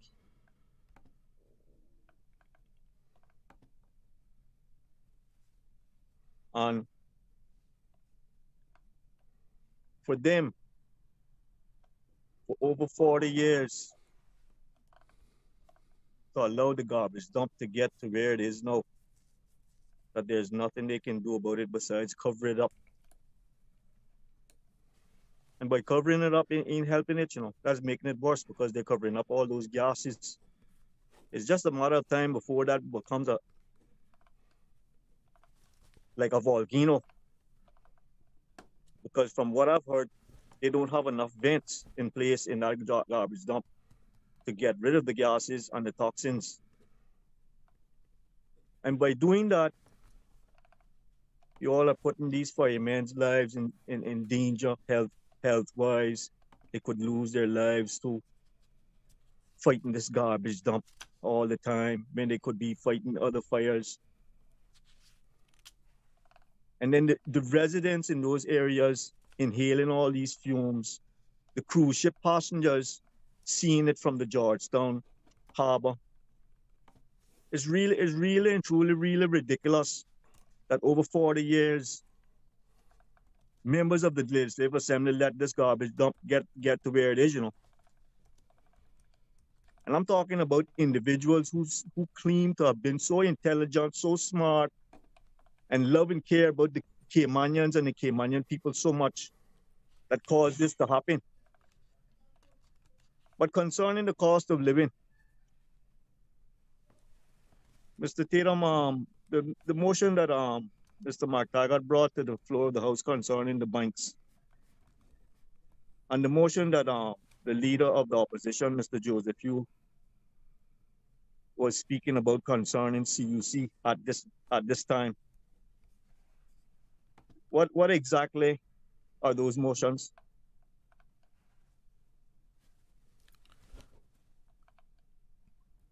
I can answer now. Any other Yes. questions? Okay. Please. All right. Yeah. The CUC one, I'll have to ask my colleague, deputy leader, to remind me of. I don't remember that offhand. The banking one, I do remember, and that was a motion that was brought by the then leader of the opposition, my colleague Roy McTaggart, and had a number of requests of the government to consider. The government has sorted out some of them. The most recent one was the one to bring forward the Law Reform Commission's suggested amendments to the Lands Act. One of the main things, or some of the main achievements with that, is to make sure that when a bank is, or any lending institution, or any lender, could be an individual, is taking your home as collateral, that you understand exactly, as the borrower, what the terms and conditions are. I'm just going to speak, just try to make it as simple as I possibly can. What the terms and conditions are, that there's no misunderstanding, that if you don't pay, what the conditions are, that you may possibly lose your home. It set out in plain English what the process is, improve the process to make sure it was fairer to the individuals who may possibly lose their home, make sure that the lending institution or the lender followed a clear process, that there was a clear paper trail in terms of what happened, but also to make sure that it was within the law that the lender had to have at least 2 quantitative survey or QS assessments of the value of the property. That wasn't, I don't believe, in the initial law. Lenders had, of their own volition, because they would have seen this, the sensibleness of doing this, required at least 1 valuation of the property before they sold it. But this went further and requires, the amendments went further and required, not only put in law that you had to have a proper valuation, but that it included 2 valuations. Because I have seen a valuation on property when I was involved with Sir Alden as head of the Office of the Premier. I used to sit in caucus, a member of the caucus, and when you used to see valuations done on government land, you had huge differences from one to another. So what this requires is, so just relying on 1 valuation doesn't mean that it is accurate. So what the changes done require that there's at least 2 valuations, and if there's a wide difference, I forget what the percentages between those 2, then you require to have a third. Okay. I suggested an amendment which was accepted, and I thank the minister again for doing that, to improve things even further, and this is now part of the actual law, which is to make sure that banks itemized exactly what they did to work with the borrower. I'm saying banks, but the lender, to work with the borrower to make sure that you gave them every fair opportunity to make themselves right. And that had to be documented, and then that had to be presented in court. So that is a bit long-winded on that, but I want to assure you that is now the case. There was other things that we was asked for, which is for banks to have improved standards, written standards that they would apply to how they treat customers fairly. I don't think they've gone far enough, but there's been improvements there. There's a few areas that hasn't done, and I don't think the government intends to do this, but it's something I think we will pursue, which is to look at regulating banks more in terms of the fees that they charge, the amounts of the fees, and also to make sure that the amounts that they're paying for interest are valid, that they're not underpaying for what they should be possibly paying for it. I won't pretend to know how that would be done, but I do believe that needs to happen, especially on the fee side. So, CUC, remember what? Yeah, caller, thank you so much for taking the time out with us. I must say that this caller quite constantly calls in on the show, and he's a very informed Caymanian. I'm so proud, regardless of whether we agree on policy or not. He's committed to making sure he participates in the discussion, and I love that about him.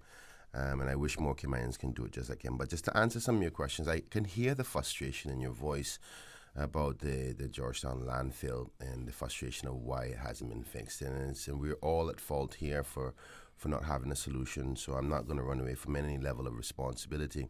But the complexities of fixing the landfill and the technology and the efficiency that's needed to deal with it is complicated. And sometimes it takes more than just one term to fix it. That's why the only administration thus far that have actually had a solution presented was the People's Progressive Movement when they had the 8-year term, because they had enough time to do the studies, get the agreement done, and sadly that agreement is now squashed for a number of different reasons, which I will not take up the whole show for this morning. But you're right. It is embarrassing. I am embarrassed as a member, a voice of the people, a voice for you, that we don't have a solution.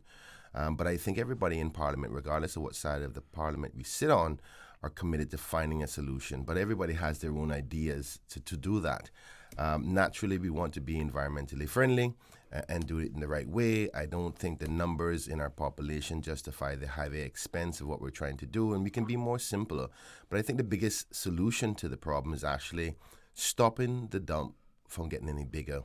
And I think that onus is on every one of us as citizens and residents of this island. And that's why I am a major supporter for the legislation to mandate that people separate their waste from home and we collect it at home in a proper way, then actually send it to the dump in a big mess. Because we cannot reduce the input into the dump without separation. And if there is anything, if we were in government, and I would say to my leader and my colleagues, the first priority is mandatory recycling disposal, and whereby if you do not separate your waste from home, we will not collect it. I don't know if people realize, but it's free to you as a resident to collect your garbage. In most countries, that's not the case. So I will not go over too much on that, but we do have to fix it, and I'm certain that the People's Progressive Movement and the official opposition will continue to maintain our pressures and solutions of that. Of course, you may know our leader, the Honourable Joseph Hughes' constituency is where the dump resides. Not that that matters either way, but I'm certain that you'd recognize he's committed to finding a solution with his team. As per the CUC motion, I'm not sure if there's any specific motion that we have presented thus far. I think the one that you may be referring to is a reduction in fees for CUC's fuel to give a pass-on a discount and reduce costs to the citizens. Sadly, just after we presented that and it was accepted by the government, just months later, the company, CUC, increased their rates, which kind of neutralized anything that we have presented by way of saving. And the other part of that is also concerning for me is that suggested motion was only for a period of time. So when that period of time expires, what will then happen is there will be another jump, because the neutralization of their fee increase, and once we pull back that savings of the fuel costs and then re-implement those costs so government can make revenue, then there will be another jump in fees, which is one of the reasons why we're here today to talk about the cumulative effect of what this administration has done over the last 16 months to 18 months. By these increase in fees or lack of control of increase of fees. And I say that because of our sole provider for electricity in this country has been allowed. And I say that with an asterisk because they have a contractual arrangement with the Cayman Islands people and its government to deliver the energy to this country.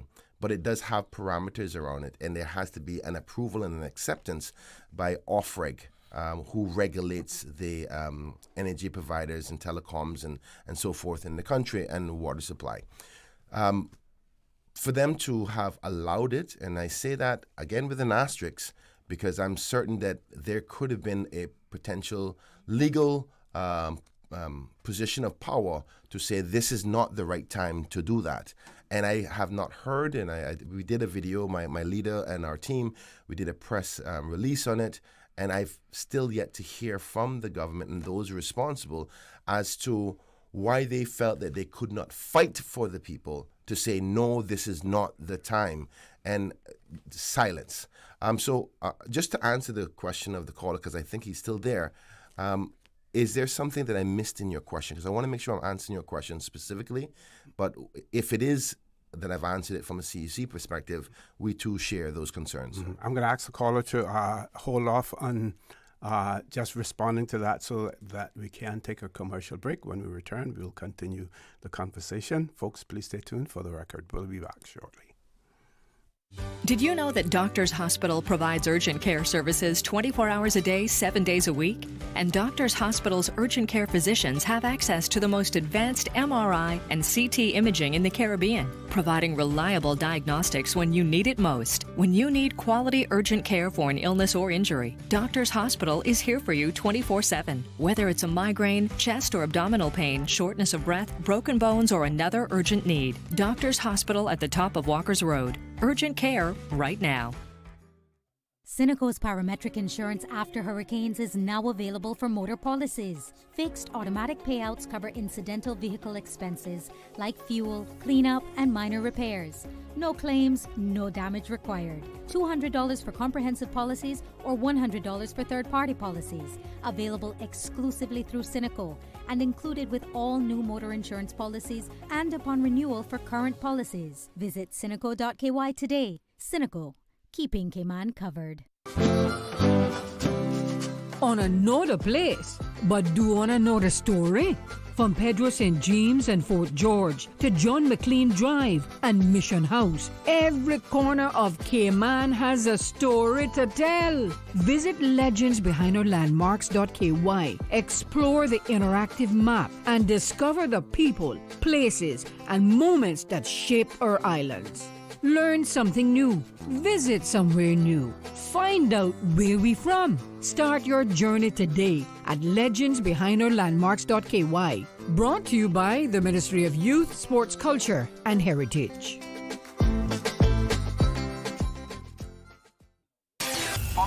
Social media, X, formerly Twitter, Facebook, Instagram. Interact with our talk shows on YouTube. Download our official Radio Cayman app, or you can log on to our website, www.radiocayman.gov.ky. You can also add us to WhatsApp on 925-3261. All the latest information, breaking news, community events, and more. Radio Cayman.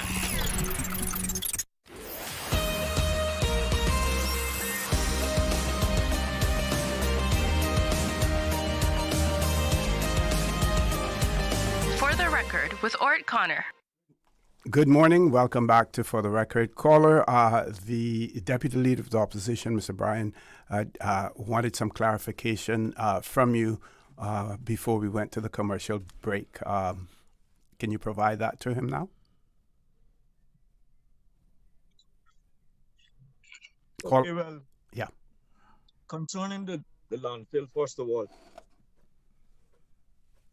everybody's, as members of the Legislative Assembly, are afraid to put it in their district because of the people in their district may be against it. So what I see that is best to do concerning that moving forward is to get all the garbage trucks in place, all the garbage cans in place, to be collected for recycling. Put a recycling landfill in every district. And that way, I feel as though that the individuals in every district will have more respect when it comes to the collection of garbage and having their garbage separated properly in order that the same situation does not occur in their district what has occurred at the landfill. Mm-hmm. Well, that's concerning the landfill. Okay, thank you, Mr. Bryan. Thank you very much, caller, and I appreciate that input. You have some justified viewpoints there about people respecting the value of waste and how we collect it and manage it by potentially having some in various districts. And I'm glad you didn't say constituencies because we can't have 19 of them.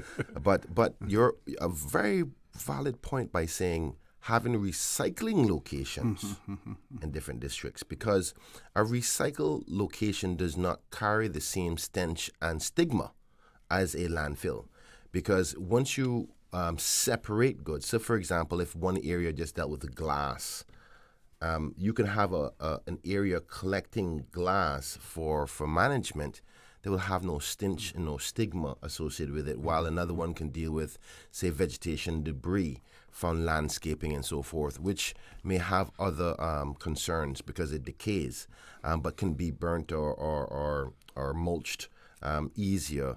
And then you have metals and so forth. But the logic he's putting is a solution amongst many, where many people have different concerns. But again, we are committed to trying to offer support to the current government, and if they don't fix it, we will. Okay. And that's pretty straightforward. I want to thank We want to thank the caller for that. Yeah. We have two other callers on hold. I'm going to read one or two WhatsApp messages as well. This one says... Mr. Connor, my colleague had a point on that. Oh, sorry. All right. Just very quickly. And I also want to thank the caller again. In terms of recycling, I'm all for recycling. I agree with my colleague. The caller mentioned recycling dump. I think my colleague may have explained it a bit better, which is it wouldn't be a recycling dump. It would be probably a location where recycling, where items may be separated. Yeah. But recycled items aren't put in a dump. But we need to have something to do with them. So if we're recycling plastic, we're recycling glass. Are we going to we're going to export it? I think, but recycling is not the long-term solution for us. I'm happy to have a conversation with this. It is not a long-term waste solution for us. If we do not want to continue having to find large bits of land, and land is valuable in Cayman, to use as a dump, as a landfill, then we need to go back and revisit, and it's going to cost us a hell of a lot more now. But in 2005 to 2008, when my friend Arden was minister, and they looked at a variety of solutions, and they had a variety of reports done as the best solution, it was a waste of energy. Waste of energy. It didn't happen. Governments changed. It didn't happen. Move along, and when Sir Alden was premier, again, we spent 4 plus 5 years, whatever it was, with tons of reports looking at what options are out there. And again, it pointed to a waste of energy solution, where you're taking your waste and you're converting it into energy that can feed CUC. That, I think, has to be looked at again. I don't know what the cost is going to be. I don't know if it's being small. I don't know. But that is a long-term solution. We cannot continue down the road of having large tracts of land, which is hugely valuable in Cayman, that could be used for housing and other things, turned into landfills.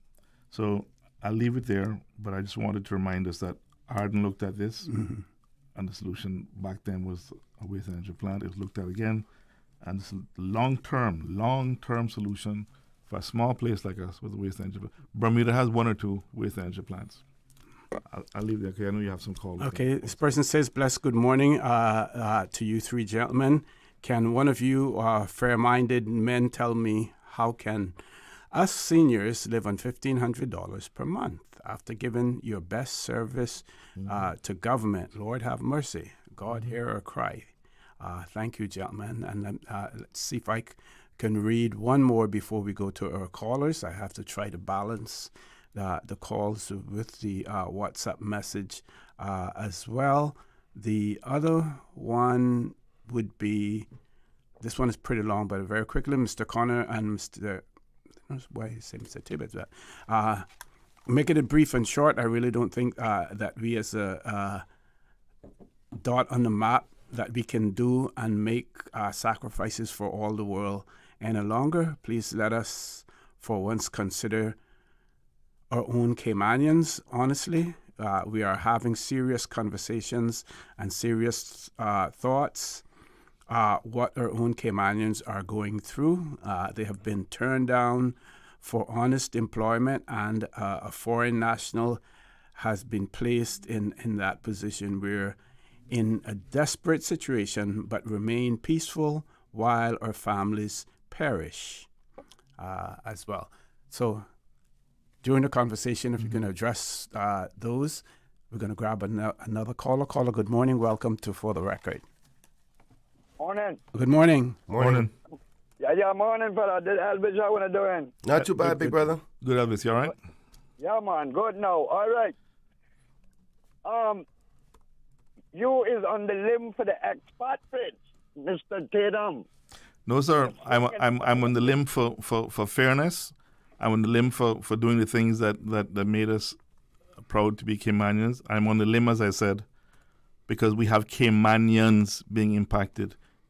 Caymanian small businesses and Caymanians, average everyday Caymanians who have caregivers that need to be able to take their mothers, fathers who are now aged, or their children to and from doctor's appointments to and from school and so on. So I'm on the limb for Caymanians.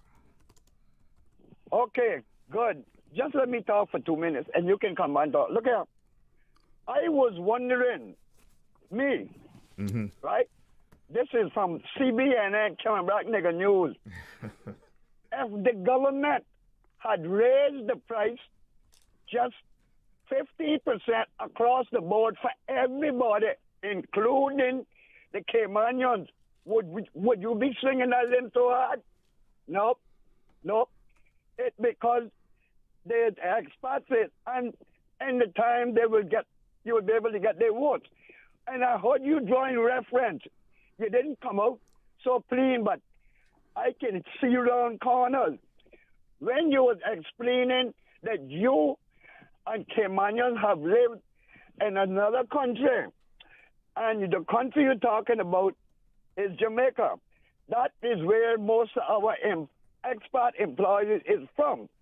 So then you throw, you're not worrying about the lawyers, you're not worrying about but they're not foreigners too. They're expatriates too. No, the government raised that to raise revenue, $9.8 million something per year. No, you guys just get through opening a big park that costs $10 million, okay? You working on one of your place. Where is the money going to come to maintain those places? Because remember, they have to be maintained. Where will that money be coming from? Answer that and let the weed burn. No weed, no vote. Okay, thank you very much. We're going to give our panelists an opportunity to respond, and we still have a caller on hold, but we have to take a commercial break. Please stay tuned for the record. We'll be back shortly. My mom's a superhero. She always knows what to do when I feel icky. Yesterday, we went to West Bay Pharmacy, and they had everything she needed. Medicine, my favorite band-aids with dinosaurs, and even flavored vitamins. Mom says they keep our family healthy. I think they're magic. But don't tell anyone. I think superhero shop at West Bay Pharmacy. West Bay Pharmacy, where the superheroes shop. West Bay Pharmacy and Centennial Towers. Convenient quality care is just around the corner. She hear clunk and her car stop. I was just about to send her some money, so I send it straight to her JN Money Transfer card. It cost me less, and perhaps she use the card, pay the garage right away. She'll get discount through the JN Rewards program in Jamaica. This card make things easy. You can even get funds at any multi-link ATM. JN Money Transfer Card. Fast, affordable, convenient. Tell your loved ones in Jamaica about it. Sign up is free.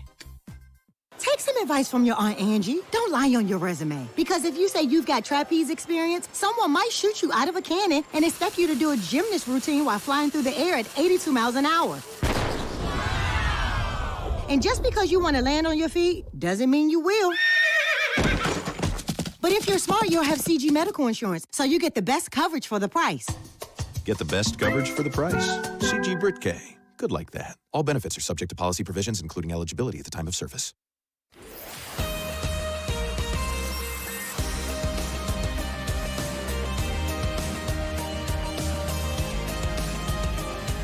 For the Record with Orrett Connor. Good morning and welcome back to For the Record. We still have a caller on hold, but I want to give our panelists an opportunity to respond to the WhatsApp messages and the previous caller as well.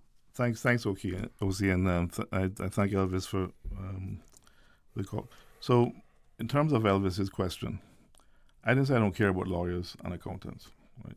My point was that they can probably afford it. My point that I'm making this morning is one of fairness, but fairness also not just to non-Caymanians. Yes, I lived in another man's land, and I know how I would have felt if this was imposed on me. And I think it's unfair. I will have Caymanians who will be saying to me, "Yeah, let the foreigners pay it. Let the foreigners pay it."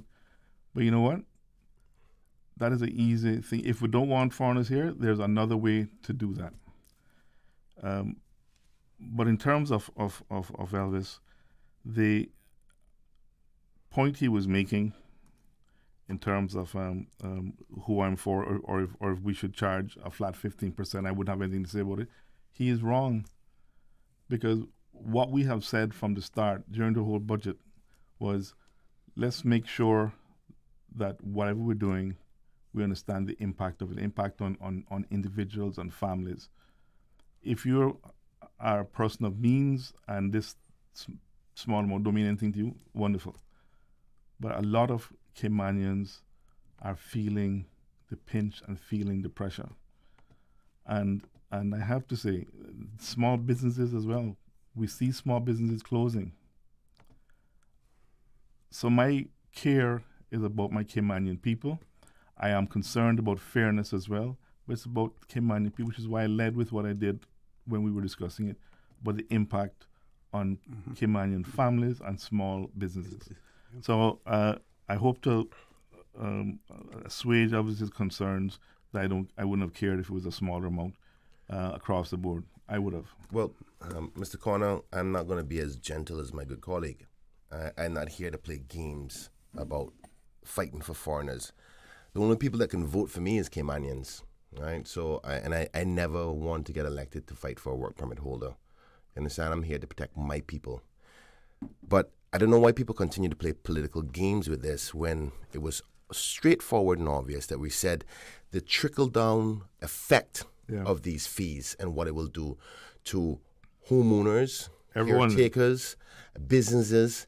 That's what we're focusing on. Has nothing to do with Jamaicans, Filipinos, or anybody else for that fact, because only a Caymanian can vote for me.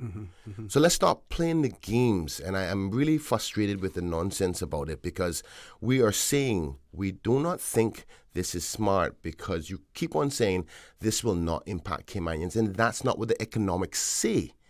So if you want to pick out the parts that you think is going to be politically astute, then that's fine. But we want to make sure it's clear. The reason we have these positions is because the economics, the business reports, the people who are impacted by it that call us, a work permit holder can't call me and say, Ken, what kind of thing you doing? I say, listen to me, if you don't like it, leave. Right? That's what my response is. But if a Caymanian calls me who says, Kenneth, I have a helper taking care of my mother, I got to pay all this money now for a work permit fee. What am I supposed to do? My job is to be their voice. And that's what we're saying. And people want to mix it up. Now, granted, Elvis did say something very important. We have to manage our revenues and where we're going to get it from. So if you're not getting it from there, where should we get it from? And that's the crux of this, which is the priorities of how you manage the economy. And here's where the problem lies. This government is so confused on what direction it's going or not going, because one group want to develop, the other group don't want to develop, and they don't recognize the economic model that we have, that growth is a component of the revenue measures. And how you balance those revenues to do what you need to do with it to be able to take care of your people is what is at the forefront here. So I have no problem with them raising revenues, and the Constitution does allow for differentiation and discrimination against non-Caymanians by way of revenue. But we're talking about the impacts on Caymanians and everything that they have changed thus far. Let me just wrap this up. The impact that they have changed thus far, and we can calculate about 17 different areas, which they have not recognized it has impacted the country and the business community, and the people are paying for it. And now it may be seen that we're fighting for businesses. Without businesses in your economy, you do not have an economy, and therefore you do not have employment, therefore you do not have income, therefore you cannot pay your expenses or for your children or buy food.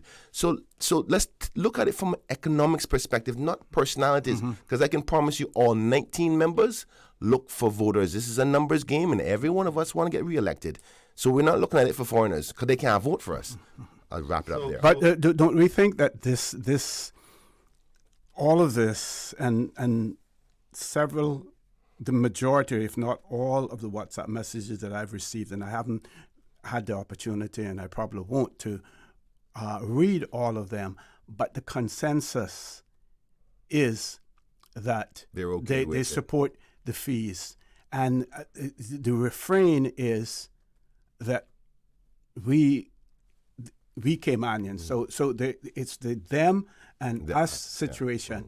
And is that a result of Caymanians feeling like they're second-class citizens in their own country? Of course. And the only way for them to react is to basically look at the person who they feel is causing Yes. that as well. If I can respond to that.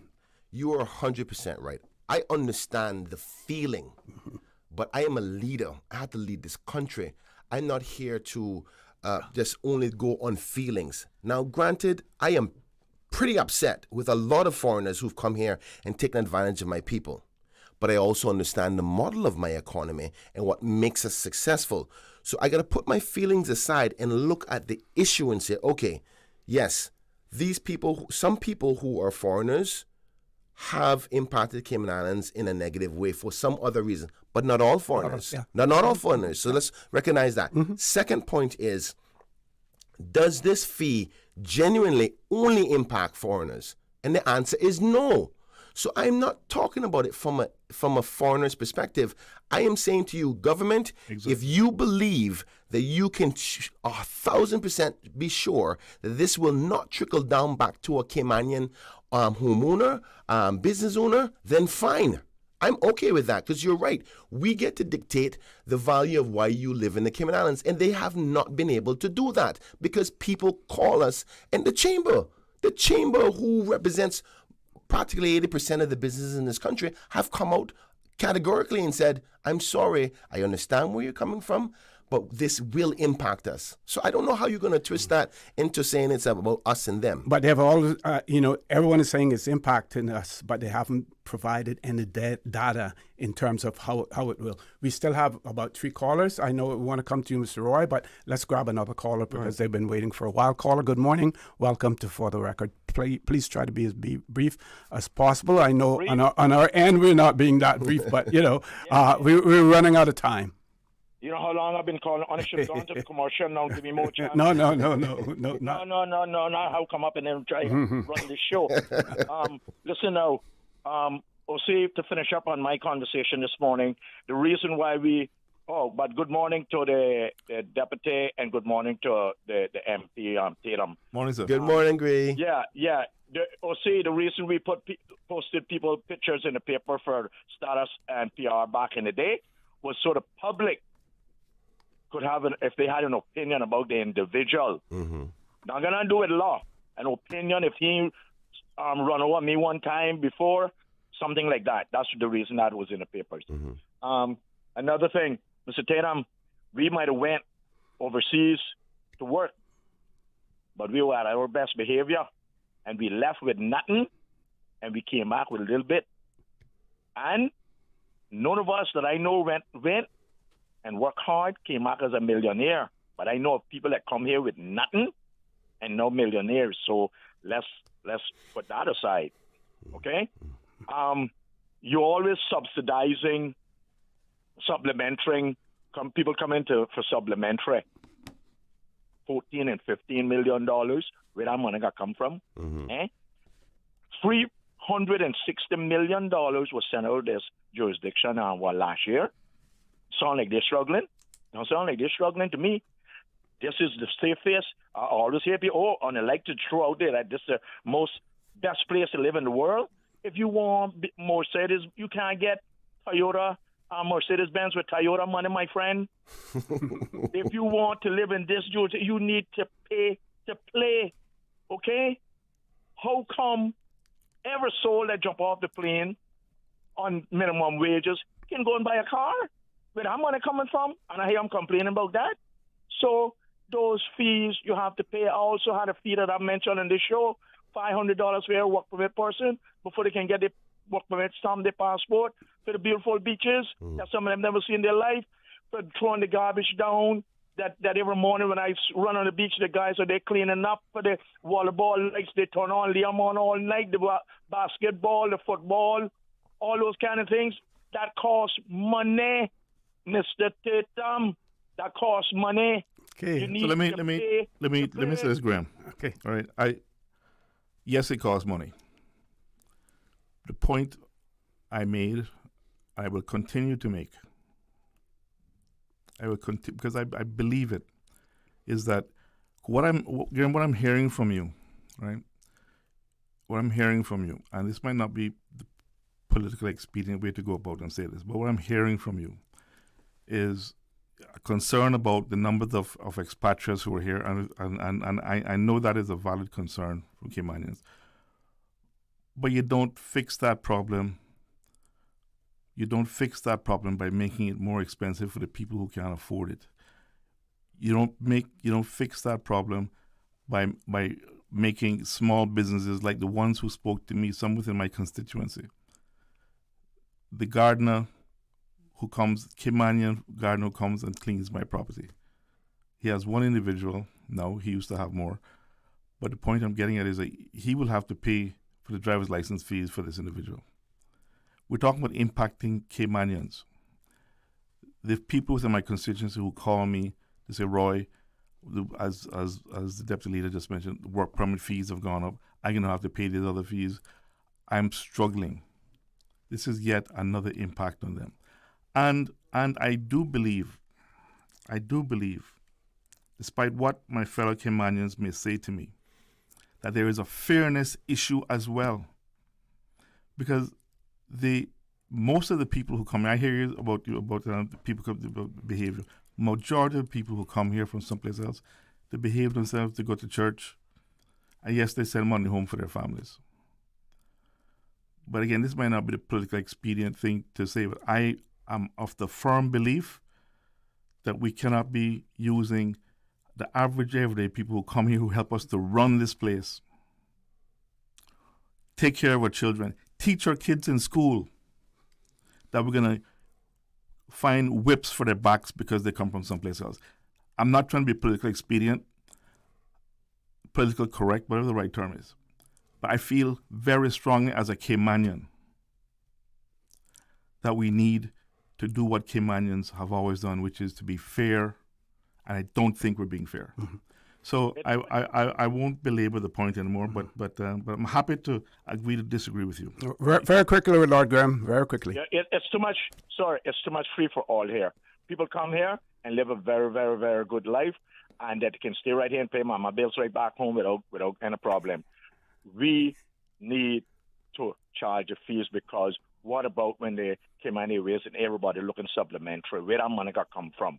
You want us to go and borrow again? The $9.8 million doesn't solve Cayman Airways problem. It doesn't solve a majority of the problem. It's $9.8 million. If they get it, and do you know what else is going to happen, OC?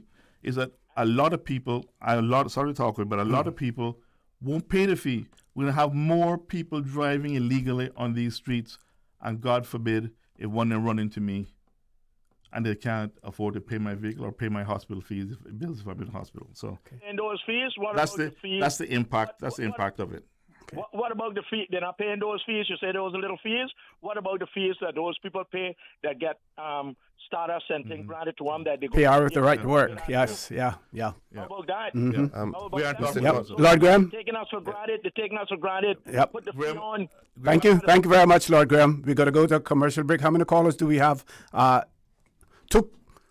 We have two callers and one WhatsApp message. That's going to be it for the show. We're going to try to accommodate those as soon as we return from this quick commercial break.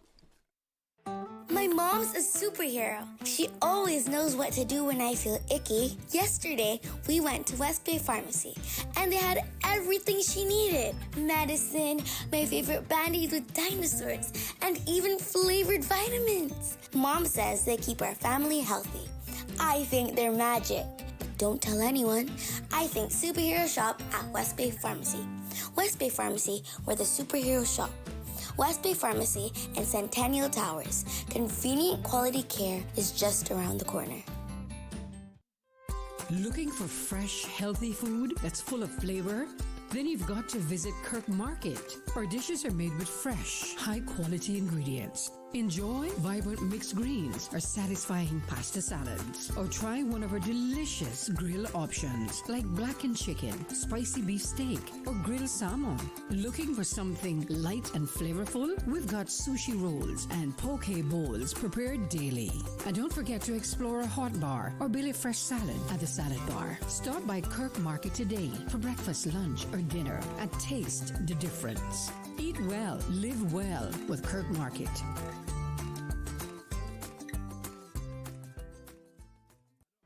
Hello, this is Melanie Sims. 50 years of Radio Cayman, what a legacy. I still remember walking through those doors to work at just 16 years old, learning the rhythm of radio and being surrounded by voices who would go on to become legends.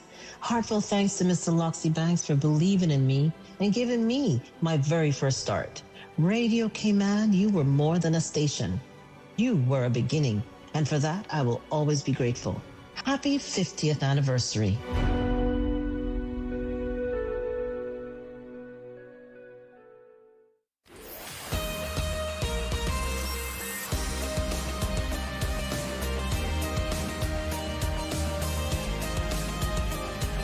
For the Record with Orrett Connor.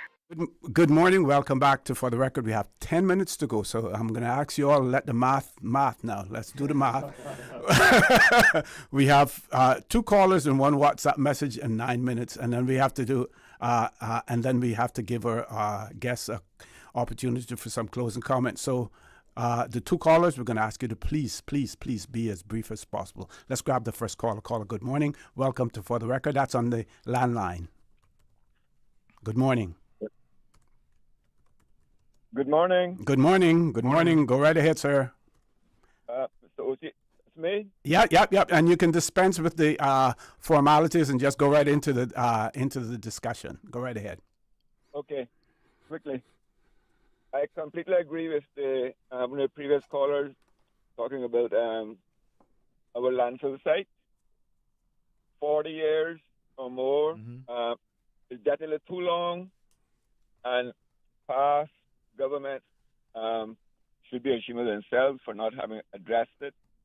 And the current government, if they do not address it before the end of their term, you will also fall into the same category. I agree with you. Mr. Bryan made a comment earlier and said that our garbage is collected free of cost. If I'm not mistaken, I think several decades ago, it was introduced where there be a 2% on the duties. Added on the duties. Yes. You have to compensate for the individuals paying for their. So, if that hasn't been rescinded, that's still in place. Garbage is not free, sir. Yeah, I get your point. You definitely collect the revenues for it, but it's just not specifically allocated for the collection expenses. So it goes into general revenue, and then, the amount of money that is collected from a percentage of duties on all goods, that money definitely does not go to DEH. I know that. So when I say that, it was an easier way for collection, but the truth be told, in order to manage waste across the islands, some of the reasons why we don't have a solution is because the monies that support the solutions for waste management has not been given.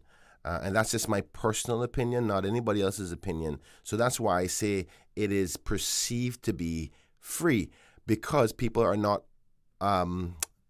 seeing the bill come to them. They're paying for it indirectly and they don't even know. I think if a bill came in your hand and you said, you know what, I can reduce this bill by doing X, Y, and Z, you'd be surprised how much effort they themselves as individuals would put in the solution of management. That's what I meant. I agree with you. We do collect monies for it, though. I think that's your point. Okay. Caller, sorry we have to cut you off there, but thank you very much for that. We're going to do a short voice note that we have very quickly as well. God bless Lord Graham. When in Rome, you do as the Romans do.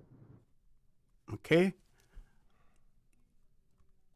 So we have one regular WhatsApp caller. Before I go there, I want to cover this because this person asked me to read quite a bit, but I'm going to just do the belated birthday part of it. They want to send a belated happy birthday greetings to Priscilla Powry Livingston and Julia Manderson Johnson, who celebrated their birthdays yesterday. There are lots more comments, but I have to apologize. Don't have enough time to cover, to read all of it this morning. I'll throw one out as well very quickly. Debbie McTaggart also had a birthday, so belated birthday to Debbie. Great. So we're going to take the WhatsApp caller. That's the last caller. Caller, good morning. Welcome to For the Record. Hello, good morning, Ms. Usi. Yeah, morning, Rambo. Morning, Rambo. Yeah, morning, man. Mama's Tatum, Mama's Bryan. Morning, brother. I got a briefing, frankly, right? I don't want any more distraction because we are making this to the law firm commission completed, right? And we're in a controversial era, right? We need an official state of discrimination and stigma. Okay? You guys are the opposition, you shall do anything. You understand? Simple. In the voters' electorates, be valid. Go election list, you see who ain't valid. So we need to be representing whoever call talk show. Importantly. Okay? Thank you. This will see me 2 minutes. You know my style. One. How about one? Why I don't fast. Try. Go ahead. Two. We give you the two. I'm kidding. But you know my duration, right? Yes. Okay. You see this law firm commission, right? This conversation must confront the gray areas. It's a moderate approach. We need to establish a clear standard threshold whom the law is targeting. Caymanians or whoever have a conviction, right? So it's a slip up. It's a revolving door for recidivism, immediate expungement. Well, like I said, two more points. Like I say now, you see this overthought, antiquated, two-tier justice system, over criminalization, over this referendum last year, it plainly sensitizing to the police to monitor the consequences that we call discrimination. Simple. And I can finally say no. We need an inquest pertaining reappointment of district boundaries. Where every 8 years, that resurface. In a national vote, is a necessity. Point blank, because the PPM know, but my opinion, 1/5 of the Caymanians want that part of the flat line. Yeah? Okay, it about no say. Where my approach coming from? Gentlemen, have a good day. Thank you. Thank you very much. One quick comment. President says, fairness is nice, but we need to address public transport and decrease the traffic on our roads. And they say Lord Graham is 100%. So, Mr. Connor, I want to say, first off, thank you to all of the people who've participated. You know, it's so important to have engagement. And those who wanted to but couldn't as well. Yeah. So many of them, yeah. And thank you, because we need to hear this. The country needs to hear it. The government needs to hear it. So I think there's a strong sentiment of many people who go, yeah, make them pay for it. And by all means, we believe in a strong revenue and tax system that is wholesome for the whole country. And again, I want us to revert back that the People's Progressive Movement position is not about specifying that foreigners are not paying their due or that they shouldn't pay their due, because they do get a great opportunity to be in the Cayman Islands. The position of discussion that we've had is that we have seen, yet again, no different than many of the other revenue measures, is having a trickle-down impact on business owners and residents. So I think, unfortunately, this conversation and this topic has transitioned into us versus them, and what we're trying to say is about the economics of a fee. Let's just say if it wasn't this fee and it wasn't about expats, it was about let's say land or housing tax. For all residents across the Cayman Islands, which include Caymanians and non-Caymanians. The point is that it's another expense, and once you take money out of the hands of the economy, you got to make sure that it doesn't have a negative impact on the overall cost of living for everybody, because it becomes unattractive. So that's what we're saying. We have never questioned or said that they should not do it or cannot do it, because we went through that argument in Parliament and we reconfirmed that with the Attorney General about what the Constitution allows. So can the government find other avenues of revenue collection? Yes, you can make up many different models of taxation. And what we're saying is that the government may be biting off more than it can chew, because I don't think there can be any more added taxes. And as this old saying goes, nothing comes for free. So to think that this would never be passed on to the Cayman community is kind of a little bit wrong to sell to the public, because that's not the facts. I encourage persons who go, you know what, I agree with this. Ask yourself, do you know a Caymanian who may be impacted by this? And we're not saying that the government, pull back on it or what have you. We're asking you to, once you implement any tax, have an assessment, an analysis post maybe every 3 months to say, how has this impacted the society and those impacted by it? Because we may be wrong. We could say, well, okay, you know what? There's not that many Caymanians who are impacted by it. Maybe it's only 1% of the whole 100, and that's a sacrifice we're willing to make. I'm saying to you that there is a strong enough voice out there of Caymanians who are having what you call the sprata of this shot, who have been impacted indirectly of this. That's what we're talking about, not the fact that you are charging a non-Caymanian. Because we are here for our people. And I want to thank that person who sent me the message, stop saying my people, say our people. Thank you for looking out my political career. He's right. It's for our people. And I understand how the people feel about this subject. Trust me. If there's any Caymanian that's pro-Caymanian, it's me. I'm the one that started the immigration reform discussion. So I understand. But over time, this resentment for non-Caymanians have been built up because we are not the ones who are succeeding, having the success of our great nation by way of ratio. Of course, some Caymanians have been doing very well, but the majority of people, we're looking around and saying, how this man just come here yesterday, man, the man got a house, a car, and a house back home and everything. And I understand how that feels. And trust me, I have to put aside my feelings sometimes to say, okay, Ken, your job is to look at the economy and how this impacts people, and do not think about your resentment, because resentment may cause a negative impact. For example, some of the discussions we've been having about the immigration policies are having negative impacts on our economy. And the part about it is we may not see it because we do not take economics. We don't understand how revenue measures are working. We only feel from outside. And the specialists who went to school and training and understand the equations of these things have to be honest with the public, because by the time you realize the mistake, it may be too late 5 years from now. I know we got to go to the break, but no break, full break. I'll wrap up. So let me quickly then say this: we need to find better solutions to the revenue problems, and I think the biggest part of this is the fact that we need to fix our transportation problem, and we wouldn't have been in this mess in the first place about revenue. So there is one thing I have to say, which is on a positive note, which is the John Gray PTA is trying to raise money for their graduation, and they're currently needing $5,000. Thus far, they've gotten $1,000 raised. If you would like to donate to something positive today, I beg of you to call Miss Smith at 917-0234, or you can send an email at jghspta, John Gray High School PTA, president at gmail.com. $100, $50, or if you are in a good position, like so many that I know came here and make good money, maybe you can pay for the whole $4,000 that they need to make sure this graduation is a success, because this is about protecting and supporting our next generation of people. The PTA for John Gray needs your support. They need to raise $4,000. Call this number 917-0234, or go to John Gray PTA president at gmail.com and see how you can help them today. Thank you so much, Mr. Connor. Mr. Tatum, Mr. Bryan has cut into your wrap-up time. Thank the listeners, thank the callers, even my good friend Graham. I really appreciate his perspective, and we don't always agree. It's very quickly.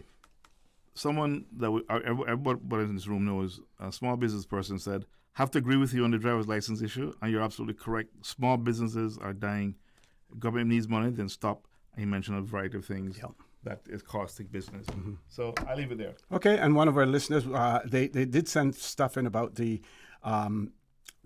processing of waste, but their question was why hasn't any of these governments seriously talked to Walling Whitaker? About that's a good question. He was at the meeting that good I question. attended Okay. on the environmental minister had. So I want to thank everyone. Gone over the time, almost 4 minutes. Thank everyone who participated this morning by calling in, sending out WhatsApp messages. And I want to thank our two guests in the studio as well. Folks, don't forget to join Mr. Charles Glidden Shallow at 12:15 for Talk Today. And as usual, we ask the good Lord to continue to bless these three beautiful, wonderful Cayman Islands.